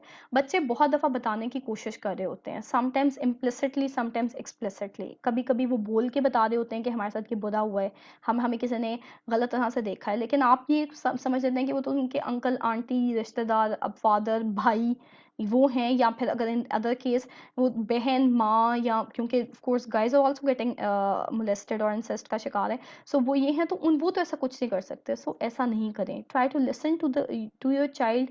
और बच्चों के लिए कि अब एक यकीनन एक दो ऐसे फैमिली मेम्बर्स या ऐसे लोग होते हैं जो कि आपके ट्रस्टेड होते हैं फिगर्स, लेकिन बहुत से ऐसे केसेस हैं। एक और चीज़ जो बहुत इंपॉर्टेंट पॉइंट है वो है कि आप प्लीज़ रिसर्च बेसिस लेके जाके अपने उलमाए कराम वगैरह से और जो भी मसाजिद में हैं उनसे ये बात करें, क्योंकि सबसे ज़्यादा इन रेप केसेस जो हैं और ये सब जो रिपोर्ट होते हैं वो रिपोर्टेड है, ये मेरे वर्ड्स नहीं है, रिपोर्टेड है, वो सबसे ज़्यादा मदारस वगैरह में हो रहे होते हैं। मैं ये नहीं कह रही कि हर रिलीजियस स्कॉलर जो है हम उसको उस नज़र से देखें, लेकिन यस, बच्चे को ये बताना, जैसे फातिमा ने पहले क्वेश्चन किया था कि हम खुद को कैसे बचा सकते हैं। हम बच्चे को कुरान पढ़ने से नहीं रोक सकते, हम बाहर जाने से, टीचर्स के पास जाने से नहीं रोक सकते, लेकिन यस, आप बच्चे को सेल्फ प्रोटेक्शन सिखा सकते हैं।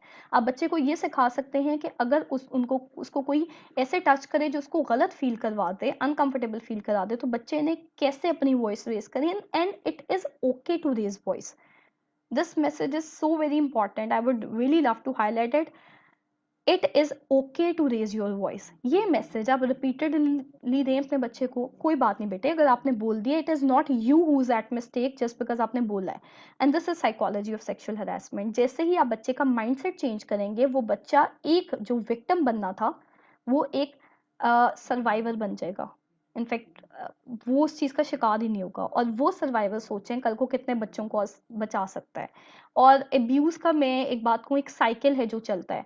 एब्यूज़र जो है पहले फेवर्स देता है और बच्चे को किसी को भी सिर्फ बच्चे को नहीं, वर्क प्लेस पे भी ऐसे होता है, आपके बॉसेस के साथ भी ऐसे होता है, जिसको मैं क्विड प्रो क्यू का कॉन्सेप्ट कही थी, वो यही है कि पहले फेवर्स दी जाती हैं और बदले में फिर कोई सेक्सुअल फेवर्स या डिमांड्स की जाती हैं। सो वहाँ पे आपने क्या करना है, आपने ये देखना है कि वो जो फेवर्स हैं क्या वो सूटेबल हैं आपके लिए, और जो फेवर्स हैं क्या वो जस्टिफाइड हैं।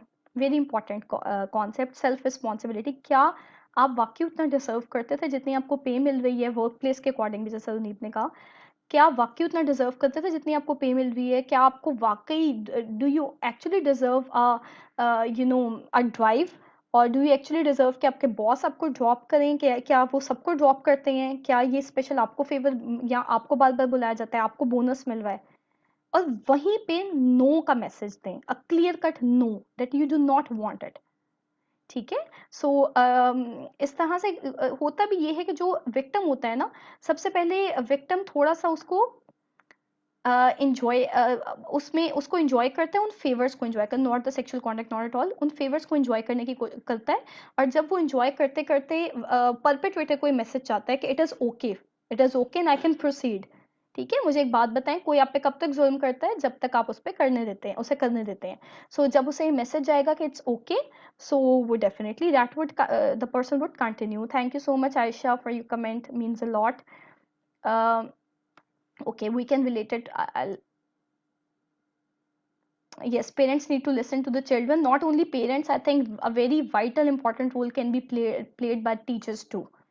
एक रोल जो हम प्ले कर, मैं जैसे बताया कि चाइल्ड प्रोटेक्शन वेलफेयर ब्यूरो में जब हमने काम किया, so we developed a manual for teachers actually, क्योंकि टीचर्स के साथ या कुछ ऐसी जगहों पे जहाँ पे जैसे हॉस्टल्स में लोग रह रहे होते हैं, या कॉन्वेंट जैसे इस तरह का स्कूलिंग सिस्टम है, वहाँ पे टीचर्स के साथ सबसे ज़्यादा इंटरेक्शन होता है। मोर ओवर टीचर्स, एक और चीज़, टीचर्स और समटाइम्स ऑल्सो द परपेट्रेटर्स। तो ये देखने की ज़रूरत है कि आप बच्चे को जब एजुकेट कर देंगे ना कि बेटे ये गुड और बैड टच है, ऐसे नो कहना है, ऐसे अवॉइड करना है, अगर कोई मसला हो फौरन पेरेंट्स को रिपोर्ट करना है, तो नो मैटर वो आपके घर में बैठा हुआ इंसान क्यों ना हो, आपके बच्चे में ये इंसाइट आ जाएगी ना, वो साइकोलॉजिकली ओरिएंट हो जाएगा जबकि मैंने कैसे आवाज उठानी है। कोई मसला नहीं है, टीचर करे, आपका मदरसे में कोई करे, साथ वाला करे, भाई करे, बहन करे, कुछ भी करे, and I am sorry I am quoting all these relations because ये रिपोर्टेड है अगेन, ये मैं मेरे अपने कुछ फिगर्स नहीं है, ये सब लोग सबसे ज्यादा विक्टिमाइज कर रहे हैं, या बाहर जाने वाला कोई करे, मार्केट में कोई करे, तो आपको लगेगा it's not okay to bear, it's okay to raise the voice. Hashtag me too का यही मतलब है कि मेरे साथ भी हो रहा है तो I can raise voice. Okay, thank you so much.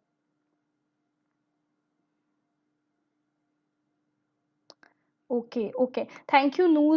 Thank you so much for the valuable question. After raising a voice and reporting it, what to do for mental health? Because the victim continuously feels embarrassed, guilty, fear, and so much. So saying perfectly okay, बिल्कुल ठीक है।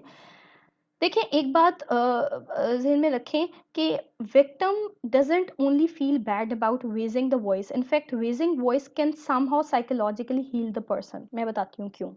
मुझे एक बात बताएं, अगर आपको एक सही काम एक करने से रोका जाए, चलें रोजा है, टेकिंग इट इजी, रोजा है तो, और अफ्तारी हो गई है, आपको क्या चीज़ हील करेगी? ऑफ कोर्स आप जब उसको आप कुछ खाएं पिएंगे, हमेशा जब उल्ट चीज़ होती है ना, जो ऑपोजिट चीज़ होती है वो आपको हील करती है। भूख को कैसे हील आप करेंगे? जब आप कुछ खाएंगे। नींद डिस्टर्ब है, कैसे हील होगी? जब नींद प्रॉपर आएगी। जो एब्यूज का साइकिल है उसको समझने की बहुत ज़रूरत है। वो क्या है कि जब जो परपेट्रेटर है वो एब्यूज करता है तो विक्टिम खामोश हो जाता है।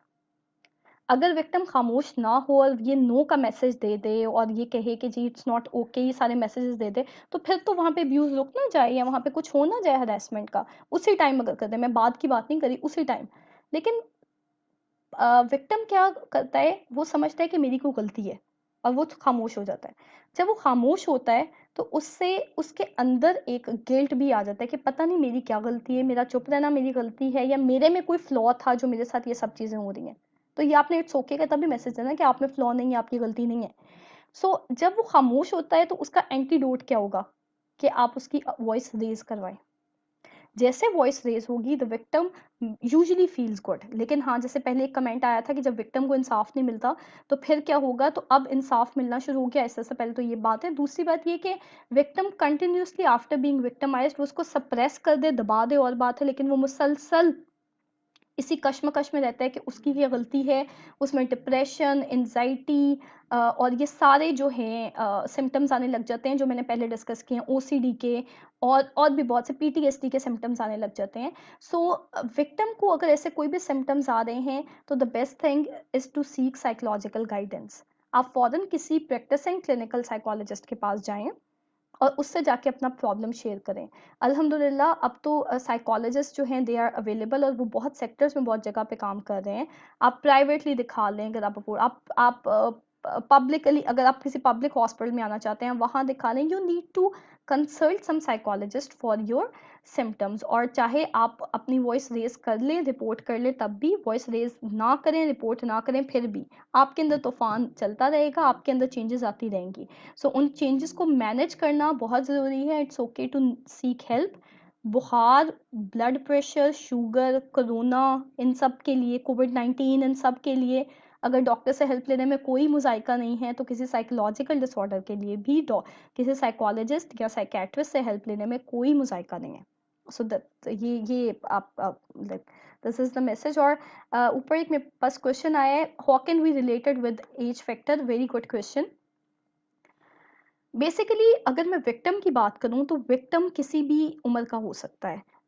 छोटे से बच्चे से लेके आपको आपको अंदाज़ा है, वेरी बिटर रियलिटी, लेकिन कुछ मंथ्स के बच्चे और बच्चियां they are getting raped and molested. उधर से लेके बहुत जो एजेड लोग हैं, ओल्ड एज के लोग हैं, उनके साथ भी ये सब चीज़ हो रहा है। ज़ैनब इंसिडेंट में भी यही था ना कि ज़ैनब की age, she was 7 years old only. तो कोई भी बंदा जो है इसका शिकार हो सकता है। लेकिन यस, ज़्यादातर बच्चे अडोलेसेंट शिकार होते हैं या फिर वर्क प्लेस पे लोग बहुत ज़्यादा इसका शिकार होते हैं, या फिर गैंग रेप्स वगैरह भी they are very much common. So उसके लिए आपको ये देखने की ज़रूरत है कि बच्चे और अडोलेसेंट्स, रिसर्च बेस्ड है कि वो ज़्यादा विक्टिमाइज हो रहे हैं। सोचने की बात है क्यों। और जैसे मिस फातिमा ने पहले क्वेश्चन किया था, that was a very good question, कि आप पेरेंट्स को अगर ये एजुकेट कर दें, क्योंकि छोटे बच्चों को नहीं पता कि उन्होंने अपनी आवाज़ कैसे रेज करनी है। अडोलेसेंट्स वे अपनी आवाज़ कैसे, अगर आप उनको इतना एजुकेट कर दें कि उनको पता चल जाए कि उन्हें अपनी आवाज़ कैसे रेज़ करनी है, अपनी वॉइस कैसे रेज़ करनी है, तो डेफ़िनेटली उससे उस वो वाली एज जो है वो जो सबसे ज़्यादा वल्नरेबल है, क्योंकि अडोलेसेंट एज की जैसे हम बात करते हैं, टीन एज है, दरमियान की एज है। इसमें आप खुद भी आप में चेंजेस आ रही होती है, मैं पहले भी बात करी थी हार्मोनल लेवल पे हर तरह से। सो आप यूजुअली वल्नरेबल होते हैं क्योंकि आप खुद भी अट्रैक्ट हो रहे होते हैं टुवर्ड्स ऑल दीज थिंग्स, और आप अनगाइडेड जा रहे हैं, अनएड्रेस्ड जा रहे हैं। इनफैक्ट आप में लड़के और लड़कियों दोनों में जो मिनार्की, प्यूबर्टी, यानी कि जो चेंजेस आ रही होती है, nobody guides you about that. So उस सारे प्रोसेस में मिस क्या हो जाता है कि जो एक सेक्सुअल आप में एनर्जी है, जो मैं पहले भी बात करी थी, डिज़ायर है, वो अनएड्रेस्ड, चैनलाइज्ड चली जाती है, और उसकी वजह से ये लोग सबसे ज़्यादा इसका शिकार भी होते हैं और सबसे ज़्यादा परपेट्रेटर भी बनते हैं। बहुत दफ़ा ये एनर्जी अगर गलत जगह पे चली जाए तो सिर्फ सेक्सुअल फेवर्स वगैरह या ये सब लेने के लिए लोग जो है वो जिसको हम थोड़ा सा उस तरह से गलत काम, प्रोस्टिट्यूशन, सब चीज़ों की तरफ भी चल जाते हैं। एडिक्शन बहुत कॉमन है, जो कि जिसकी तरफ फिर लोग फेवर्स कलेक्ट करते हैं, और फिर जो आप हमें पता है कि जो पोर्नोग्राफिक ट्रेडिशन कल्चर बहुत प्रमोट कर चुका है, वो है क्योंकि वही बात है कि हमारी एनर्जी सही तरह नोबडी गाइड्स अस अबाउट। सो वही बच्चा जिसको आज आप सुबह को शाम को ये कह के चुप करा देते हैं कि अभी तुम बच्चे हो, अभी तुम्हारी एज नहीं है, वही अगले दिन अपने स्कूल कॉलेज में जाके अपने ही फेलोज के साथ वो पोर्नोग्राफिक स्टफ देखता है। The person explore such places, और यहाँ पे ही हो रहा है इस्लामिक रिपब्लिक में, और ये हर जगह हो रहा है, सिर्फ यहाँ नहीं। सो वो उन जगहों को एक्सप्लोर करेगा, क्योंकि एक चीज़ बहुत इंपॉर्टेंट है, बच्चों में एक सेंस होती है। एक बात ज़हन में रखें, परपेट्रेटर यूजुअली परपेट्रेटर ऐसे नहीं बन जाता। मेरे पास, मैंने आपको पहले भी बताया कि एक ओसीडी की क्लाइंट भी आ रही है, वो बेसिकली अभी अपनी 30s में है, but what she tells me, और इस तरह के बहुत से केसेस हैं कि परपेट्रेटर कहीं ना कहीं इन चीज़ों को ऑब्जर्व कर रहा होता है, may be through media. Media पे तो आप बैन नहीं कर सकते ना हर तरह से। जब परपेट्रेटर इन सब चीज़ों को ऑब्जर्व कर रहा होता है, तो उसके अंदर वो नेचुरल एनर्जीज और वो सब चीज़ें तो होती हैं। अब एक चीज़ जो बहुत इंपॉर्टेंट है, हम साइकोलॉजिकल पॉइंट ऑफ व्यू से कहते हैं कि जहाँ हमारी 5 सेंसेस है ना, वहाँ गेस्टॉल्ट एक थेरेपिस्ट है, वो कहते हैं हमारी 6 सेंस है, विच इज़ क्रियोसिटी। क्रियोसिटी इतना इंपॉर्टेंट और फैक्टर है जिसको हम मिस कर जाते हैं, वही बात है, अनएड्रेस्ड जाता है। जब उनमें क्रियोसिटी आती है तो दे वांट टू नो मोर। जब वो मज़ीद जानने की कोशिश करते हैं, मज़ीद जानने में वो गलत हाथों में चले जाते हैं, गलत चैनल्स को देखने लग जाते हैं, अपने पीयर्स में भी, या आपको पता है मीडिया में हर तरह का मटेरियल अवेलेबल है। जब वो गलत जगहों पे जाएंगे, गलत, तो वो क्रियोसिटी उनकी थोड़ी सी सेटिस्फाई होगी, ऊपर मज़ीद क्रियोसिटी आ जाएगी, अच्छा how this process goes on. और बहुत से परपेट्रेटर्स मैंने एज अ साइकोलॉजिस्ट डील किए हैं जो कि गिल्ट का शिकार थे, जिन्होंने कहा कि हम लोग सिर्फ एक्सप्लोर करना चाह रहे थे कि होता क्या है। सो हो क्या क्या रहा है कि वो जो क्रियोसिटी है वो अनमैनेज्ड जाती है, अनएड्रेस्ड जाती है, और वो एक्सप्लोर करने के पीछे इंसेस्ट हो जाता है, उस एक्सप्लोर करने के पीछे रेप हो जाता है, उस एक्सप्लोर करने के पीछे दो चार लोग इकट्ठे एक्सप्लोर करना चाहें तो क्या होता है, गैंग रेप हो जाते हैं। सो बेहतर नहीं है कि अगर उनमें क्रियोसिटी का एलिमेंट आ रहा है तो आप फौरन से बच्चे और पेरेंट्स और टीचर्स उनको सही मटेरियल प्रोवाइड करें, गुड और बैड टच जिसकी पहले भी बात हो रही थी, उसकी वीडियोस दिखाएं कि बेटे ये सही है, ये सही नहीं है। लेकिन आप इस्लाम से डरा देते हैं, मेरा मतलब है, I mean you do not make the child love Islam and get familiar with Islam, but you know you make him afraid of Islam, तो वो फिर अपने अब्यूज़ को इस्लाम से दूर रखता है। और इस तरह से बहुत से लोग जो हैं वो खुद को गुनहगार, बल्कि ज़्यादातर लोग खुद को गुनहगार समझते हैं कि हम में ही कुछ फ्लॉ होगा जो हमारे साथ ये सब हुआ है। Hope it answers the question. ज़्यादातर परपेट्रेटर्स और विक्टिम्स बच्चे और एडोलेसेंट्स, यानी कि 11 से 19 साल के लोग होते हैं। और इस पे काफ़ी सारे प्रोग्राम्स भी अब शुरू हो रहे हैं एडोलेसेंट हेल्थ सेंटर्स के नाम से, और इस तरह से चीज़ें चल रही हैं जिसमें एडोलेसेंट्स को डिफरेंट इंस्टीट्यूट्स में जाके एजुकेट किया जा रहा है कि उनके राइट्स क्या हैं, उनके बेसिकली बॉडी पार्ट्स या उनमें जो एडोलेसेंट से रिलेटेड चेंजेस आते हैं उन्हें उसको कैसे मैनेज करना है। सो एडोलेसेंट हेल्थ ट्रेनिंग्स के नाम से कुछ ट्रेनिंग्स भी की जा रही हैं। I can let you more personally अगर किसी को इसमें इंटरेस्ट होगा। जी, थैंक यू सारा।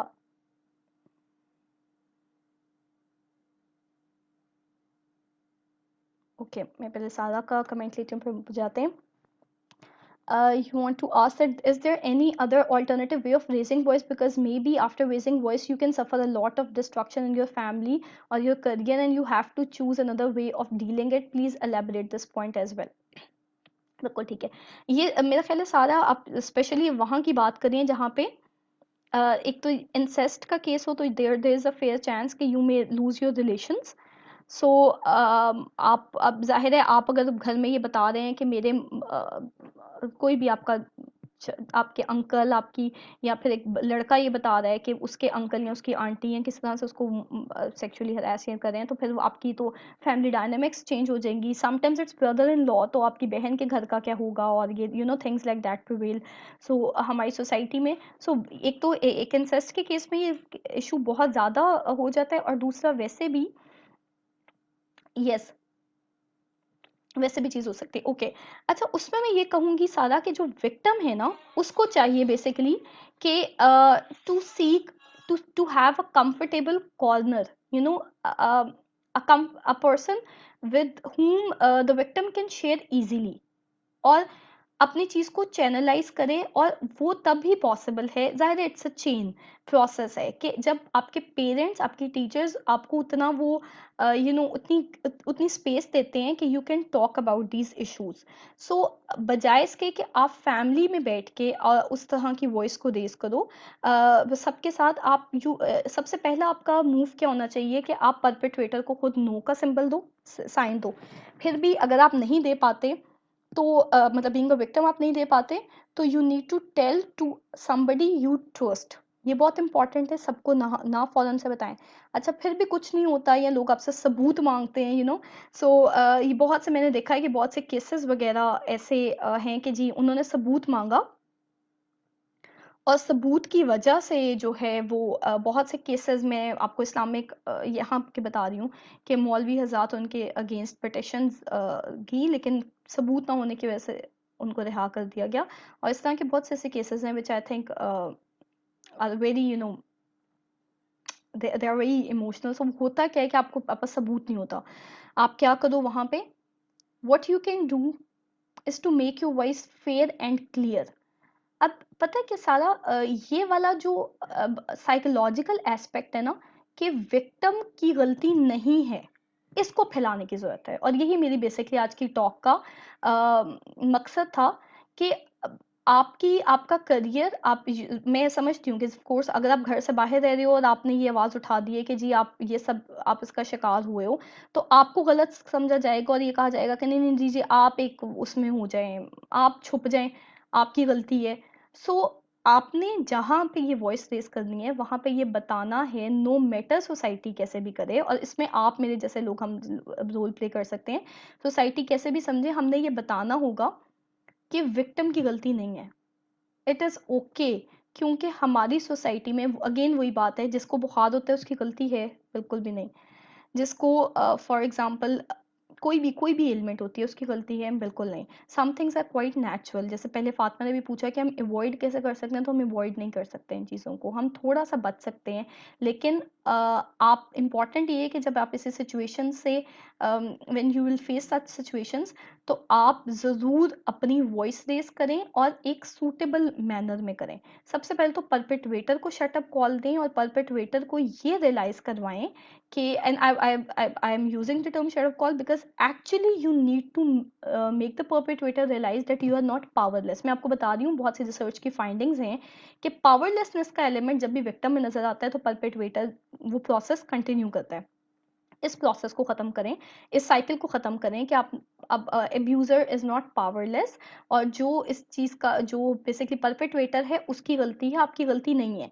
फिर भी अगर विक्टिम साइकोलॉजिकली किसी तरह से सफ़र कर रहा है, शिकार हो रहा है, तो you can always consult a psychologist. Hope that answers the questions. Normally boys do not raise voice on sexual harassment as they, Bilawal की तरफ से क्वेश्चन है, thank you. So how to convince them, how should they raise their voice in such a way that their masculinity do not get hurt। अच्छा बिल्कुल आपने, अच्छा although it seems very obsolete, इतना इतना ये relevant question है इस topic इस टॉक को लेके। बिल्कुल हम यही बात कर रहे हैं कि जेंडर रिलेटेड ये चीज़ नहीं है, बॉयज़ और गर्ल्स दोनों सफ़र करते हैं कुछ रिपोर्ट्स कहती हैं कि गर्ल्स ज़्यादा सफ़र करती हैं और कुछ रिपोर्ट्स ही कहती हैं कि बॉयज़ भी इक्वली सफ़र करते हैं, लेकिन boys do not raise their voice. ये बिल्कुल जो आपने बात कही कि due to their masculinity issue, और ये जो भी वो उनको लगता है कि बिकॉज दे आर एक वो जो मैचोइज्म का कॉन्सेप्ट आता है तो वो उनका हर्ट होता है, और वो इसलिए आता है क्योंकि हमारी सोसाइटी बहुत पेट्रियार्कल है। मैंने आपको बताया कि एक चीज़ होती है जिसको आप कहते हैं लैक ऑफ असर्टिवनेस। कुछ कभी कभी कुछ लोगों में ये भी होती है, आपको वो रियलाइज़ करने की ज़रूरत है। मैं इसलिए कर रही हूँ कि I am relating this case to a client of mind जो कि सिर्फ इसलिए वॉइस रेज नहीं कर पा रहे थे क्योंकि द क्लाइंट में जिनका पहले बताया था कि वो यूएस में थे, he couldn't say no to his wife rather than वो स्पेशली टिकट करा के वो यूएस से पाकिस्तान सेशन के लिए आ जाते थे। सोचें, इतनी लैक ऑफ असर्टिवनेस भी होती है। सो वहाँ पे क्या करना चाहिए, वहाँ पे अगर आपको लग रहा है इस तरह का कोई इशू है तो साइकोलॉजिस्ट के पास जाएं। तो कुछ असर्टिवनेस ट्रेनिंग होती है। असर्टिवनेस क्या होती है कि आपने नो कैसे करना है, आपने मना कैसे करना है, आपने अपनी आवाज़ रीजनेबल वे में कैसे उठानी है जहाँ पे आपकी ईगो, आपकी सेल्फ एस्टीम भी हर्ट ना हो और दूसरे की सेल्फ एस्टीम भी हर्ट ना हो, दूसरे को भी बुरा ना लगे। सो और जो मेल्स हैं वो इस केस में ये कर सकते हैं कि वो भी किसी ट्रस्टेड पर्सन को बताएं और वो इसको एक जेंडर का और एक मैस्कुलिनिटी का इशू मत समझें। मुझे एक बात बताएं, अगेन आपका क्वेश्चन और नीचे जो सारा का क्वेश्चन है वो एक पॉइंट पे रिलेट कर रहा है कि हम सबके माइंडसेट भी कहीं ना कहीं ये हैं कि विक्टिम बेचारा उस वो अगर अपनी वॉइस रेज, या हमारी सोसाइटी का, आप दोनों का नहीं, हमारी सोसाइटी अगर वॉइस रेज करेगी तो उसको तो बड़ा नेगेटिव समझा जाएगा। तो इस स्टिग्मा को खत्म करना है कि हैशटैग मी टू यही है कि अगर आप वॉइस रेज कर रहे हैं तो इसका मतलब है वो मसला आपके साथ भी हुआ है। हैशटैग मी टू 2018 में ट्रेंड हुआ मूवमेंट, ये इसको देखिएगा। और इसके बाद बहुत 1990s 1980s के केसेस जो कि सेक्सुअली हरास हुए थे, मोलेस्ट हुए थे, उन सब ने अपनी वॉइस रेज की कि yes we were being harassed, molested at some point of our lives, क्योंकि पहले हम इस बात पे आवाज़ नहीं उठा सके। तो इसी चीज़ को हमने प्रमोट करना है कि नो मैटर आपका कोई भी जेंडर है, नो मैटर आपका कोई भी कल्चर है, नो मैटर आपका कोई भी रिलीजन है, आपका कोई भी एथनिक बैकग्राउंड है, you are 100% vulnerable to get sexually abused, harassed, but you should be 100% capable and trained कि आपने उस पर अपनी वॉइस कैसे रेज करनी है। हम बारिश को होने से, हम तूफान को आने से नहीं रोक सकते, but we can arrange an umbrella for us. तो I hope that's the answer. Yes बिल्कुल Faryal, thank you. Education institutes में मैंने पहले भी कहा कि एजुकेशन इंस्टीट्यूट्स में साइकोलॉजिस्ट जो हैं वो एज मतलब साइकोलॉजी बहुत सी जगहों पे पढ़ाई भी जा रही है। मैं भी एक दो इंस्टीट्यूट्स में as part time faculty member I am engage there, लेकिन वहाँ पे भी मुझे इस चीज़ की कमी लगती है कि एक जैसे आप कह लें कि स्टूडेंट काउंसलर या फिर एक क्लिनिकल साइकोलॉजिस्ट की सर्विसेज नहीं है जिनके पास स्टूडेंट्स जाके ये बता सकें या प्रोफेशनल्स जाके ये बता सकें कि इस तरह से हमें वर्क प्लेस हरेसमेंट का सामना करना पड़ा है, हमें सेक्शुअल हरेसमेंट फेस करनी पड़ रही है। इसमें मुझे बात याद आई है, मुझे अभी कुछ अर्सा पहले पता चला है कि इंडिया में एक स्कूल के बाहर जो है, इंडिया में एक स्कूल के बाहर गर्ल्स स्कूल है, कॉलेज है आई थिंक, उसके बाहर केजेस बनवाए हैं। और वो केजेस इसलिए बनवाए हैं, मैं बिल्कुल इसमें जेंडर स्पेसिफिक नहीं, I think the cases should be for both genders. अगर बॉयज डिक्लेयर करें कि they are being sexually harass तो बिल्कुल, लेकिन खैर वो केजेस और इवन ट्रांसजेंडर के लिए, मतलब मैं हमेशा से बात करती हूँ कि उनके राइट्स भी, just because they declare themselves as transgender या you know their identity, that doesn't let you rape them anywhere everywhere. ठीक है, सो ये भी देखना है कि थर्ड जेंडर को हम कहीं भी इग्नोर ना करें। एलजीबीटी के अपने राइट्स हैं, ठीक है, सो वो we shouldn't ignore that, queer community के भी। सो उन्होंने इंडिया में उन्होंने coming back to the point, एक कॉलेज, गर्ल्स कॉलेज है, उसके बाहर उन्होंने कुछ सेट किए हैं, कुछ केजेस सेट किए हैं, और जो भी the guy who of course create some issues, जो भी सेक्सुअली हरास करता है, तंग करता है, तो वो सामने ही उस लड़के को उसमें बंद कर देते हैं और वो रखते हैं treating that guy as a symbol. अगर मैं इसको बहुत एक्सट्रीम फॉर्म में बात करूं तो हम सबको पता है कि जो जिना है उसका तो वैसे भी उसकी क्या सज़ा इस्लाम ने तयन की है, कॉन्स्टिट्यूशन ने तयन की है। अनफॉर्चुनेटली लॉज उस पर एक्ट नहीं करते, but we are the right people who need to raise voice के अगर कोई रेप हो रहे हैं या कोई इस तरह के केसेस हो रहे हैं, सेक्सुअल हरासमेंट हो रही है, harassment in by name of work place harassment हो रही है और इस तरह से कुछ हो रहा है, तो हम लोगों को वही इस्लामिक लॉ और कॉन्स्टिट्यूशन वही जो सब जना को प्रमोट नहीं करता, उसके अगेंस्ट वॉइस रेज करता है, आई थिंक हमें उसको प्रमोट करने की ज़रूरत है। Any other questions?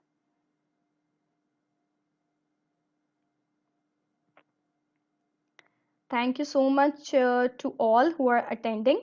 I would just have a glance कि if I'm missing some important points जो कि नमल अकेडमी के अपने questions थे. Uh,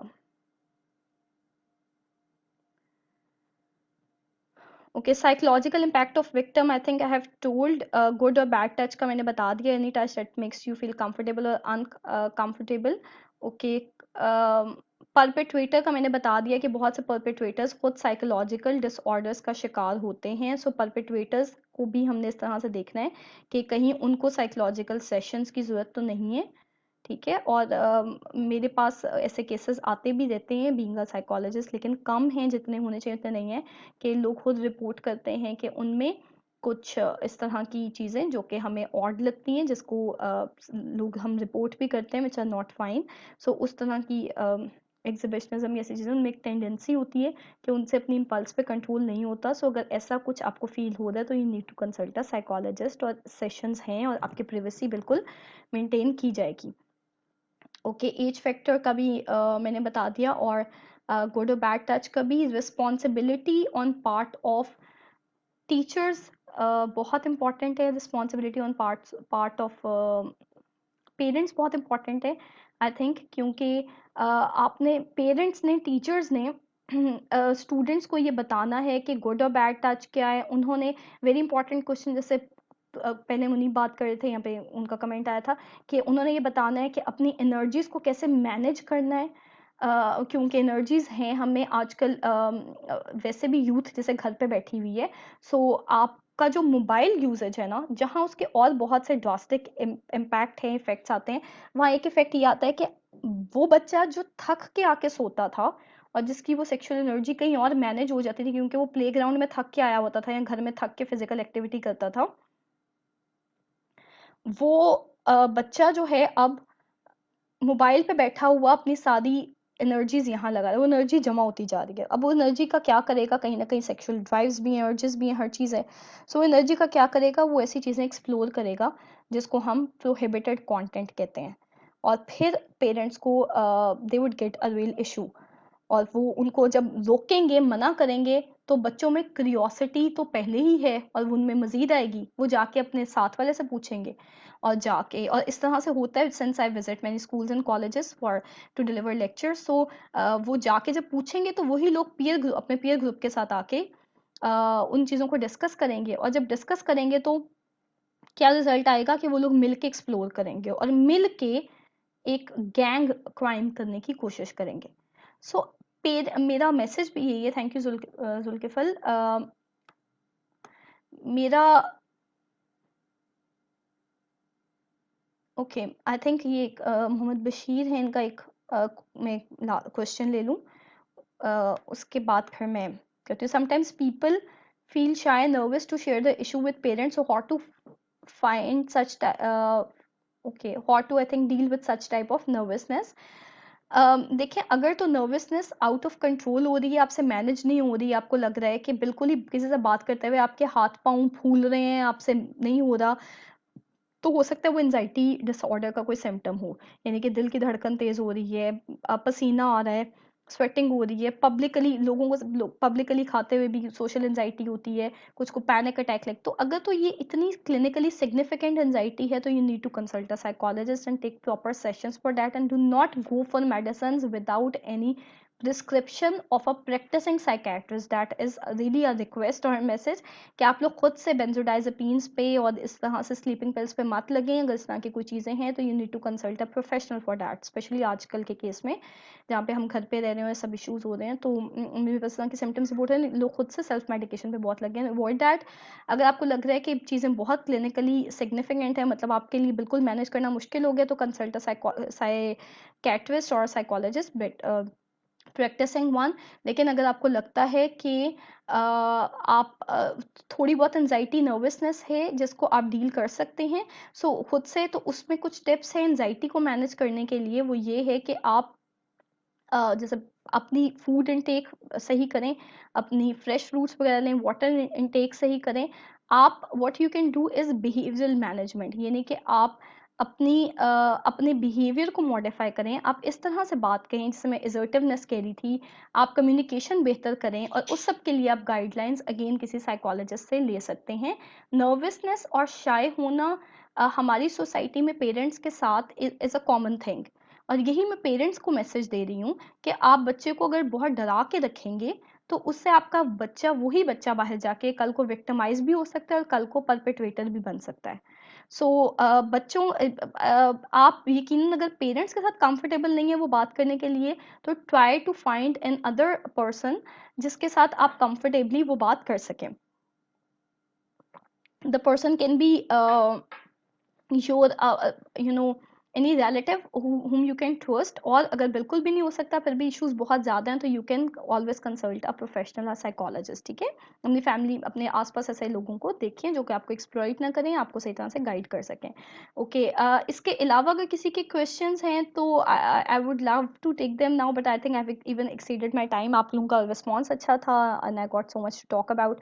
सो एंड में बस जुल्किफल का जो है कि if I've missed some question, if there's another question in your mind, do raise them that, और आप comment section में कर सकते हैं उसको question को, और if you need any psychological help तो you can always ask from your any other practicing clinical psychologist। जुल्किफल ने ये कहा कि ऑडियंस के लिए मैं ऑडियंस को क्या मैसेज देना चाहूँगी। सो ऑडियंस को basically what I would like to tell them कि आप अगर पेरेंट हैं तो अपने बच्चे के साथ अपनी कम्युनिकेशन ठीक रखें। अगर आप टीचर हैं तो भी अपने बच्चे के साथ अपनी कम्युनिकेशन ठीक रखें। अगर आप अडोलेसेंट या बच्चे हैं, उस एज में हैं, तो अपनी एनर्जीज को मैनेज करें। Sexual abuse is something we really need to think about, because जैसे साइकोलॉजी ऑफ सेक्सुअल अब्यूज की हम बात करें, सेक्सुअल हरासमेंट की हम बात करें, सो सेक्सुअल अब्यूज, एक अब्यूज का केस आपकी जिंदगी का हर एस्पेक्ट और एलिमेंट चेंज कर देता है। दैट चेंजेस रिसर्चेस, अगेन मैं बार बार वो बात कर रही हूँ कि it's not something which is my personal view, world wide ये ओपिनियन शेयर होती है कि मेरे पास कुछ फैक्ट्स एंड फिगर्स भी हैं कि एक अब्यूज का केस, सेक्सुअल अब्यूज का केस इकोनॉमी को तबाह करता है। यूएस ने कि कुछ इकोनॉमिस्ट ने स्टेटिस्टिकली उसको डिफाइन किया है कि एक अब्यूज का केस, एक बंदा जो है एक तकरीबन 20 लोग जो हैं, जो वो 3 days का वेजेस बहुत अच्छे, अगर वो वेजेस अर्न कर रहे हैं, वो उसके इक्विवेलेंट इकोनॉमिक डिस्टर्बेंस लाता है। ठीक है, during one span of life, यानी कि अगर फॉर 1 year, और फिर नेक्स्ट ईयर में दोबारा ये रिपीट होता है, क्योंकि इतनी ज़्यादा उससे आपकी इकोनॉमिक इंस्टेबिलिटी आती है। आप ये चेक करें कि अगर इंडिविजुअल लेवल पे एक बच्चे का नुकसान हो रहा है तो वो जनरेशन्स में कैसे जाएगा। अगर एक साइकोलॉजिकली बंदा एक डिस्टर्ब हो रहा है तो वो उसकी नेचर को, उसकी साइकोलॉजी, उसके बिहेवियर को, उसके एटीट्यूड्स को कैसे डिस्टर्ब करेगा, और ये over the period of time different generations में कैसे ये चीज़ जाएगी, सोचे ज़रा इसको। सो यही बात है कि बहुत से बच्चे जो होते हैं वो इस तरह के होते हैं कि वो डल जाते हैं, उनमें एंजाइटी के फीचर्स होते हैं क्योंकि पेरेंट्स में समहाउ इस तरह के कोई इश्यूज चल रहे होते हैं। और ये ऐसी चीज़ें हैं, आपको पता है कि जो स्ट्रेस है वो इवन ड्यूरिंग लाइक प्रेगनेंसी और सब चीज़ें ट्रांसमिट होता है बच्चों में। तो चीज़ें जनरेशन टू जनरेशन शिफ्ट होती हैं, और ये मैं स्टैटिस्टिकली बात कर रही हूँ, फैक्ट्स एंड फिगर्स की बेस पे बात करती हूँ, कि एक सेक्सुअल हरासमेंट का केस कई जनरेशन्स को, कई पॉइंट ऑफ व्यू से, as a nation, economical point of view से आपके कंट्री को बहुत तरह से तबाह करता है। तो हम इम्पैक्ट छोटा नहीं है। So if there is anything, any issue, you need to raise your voice.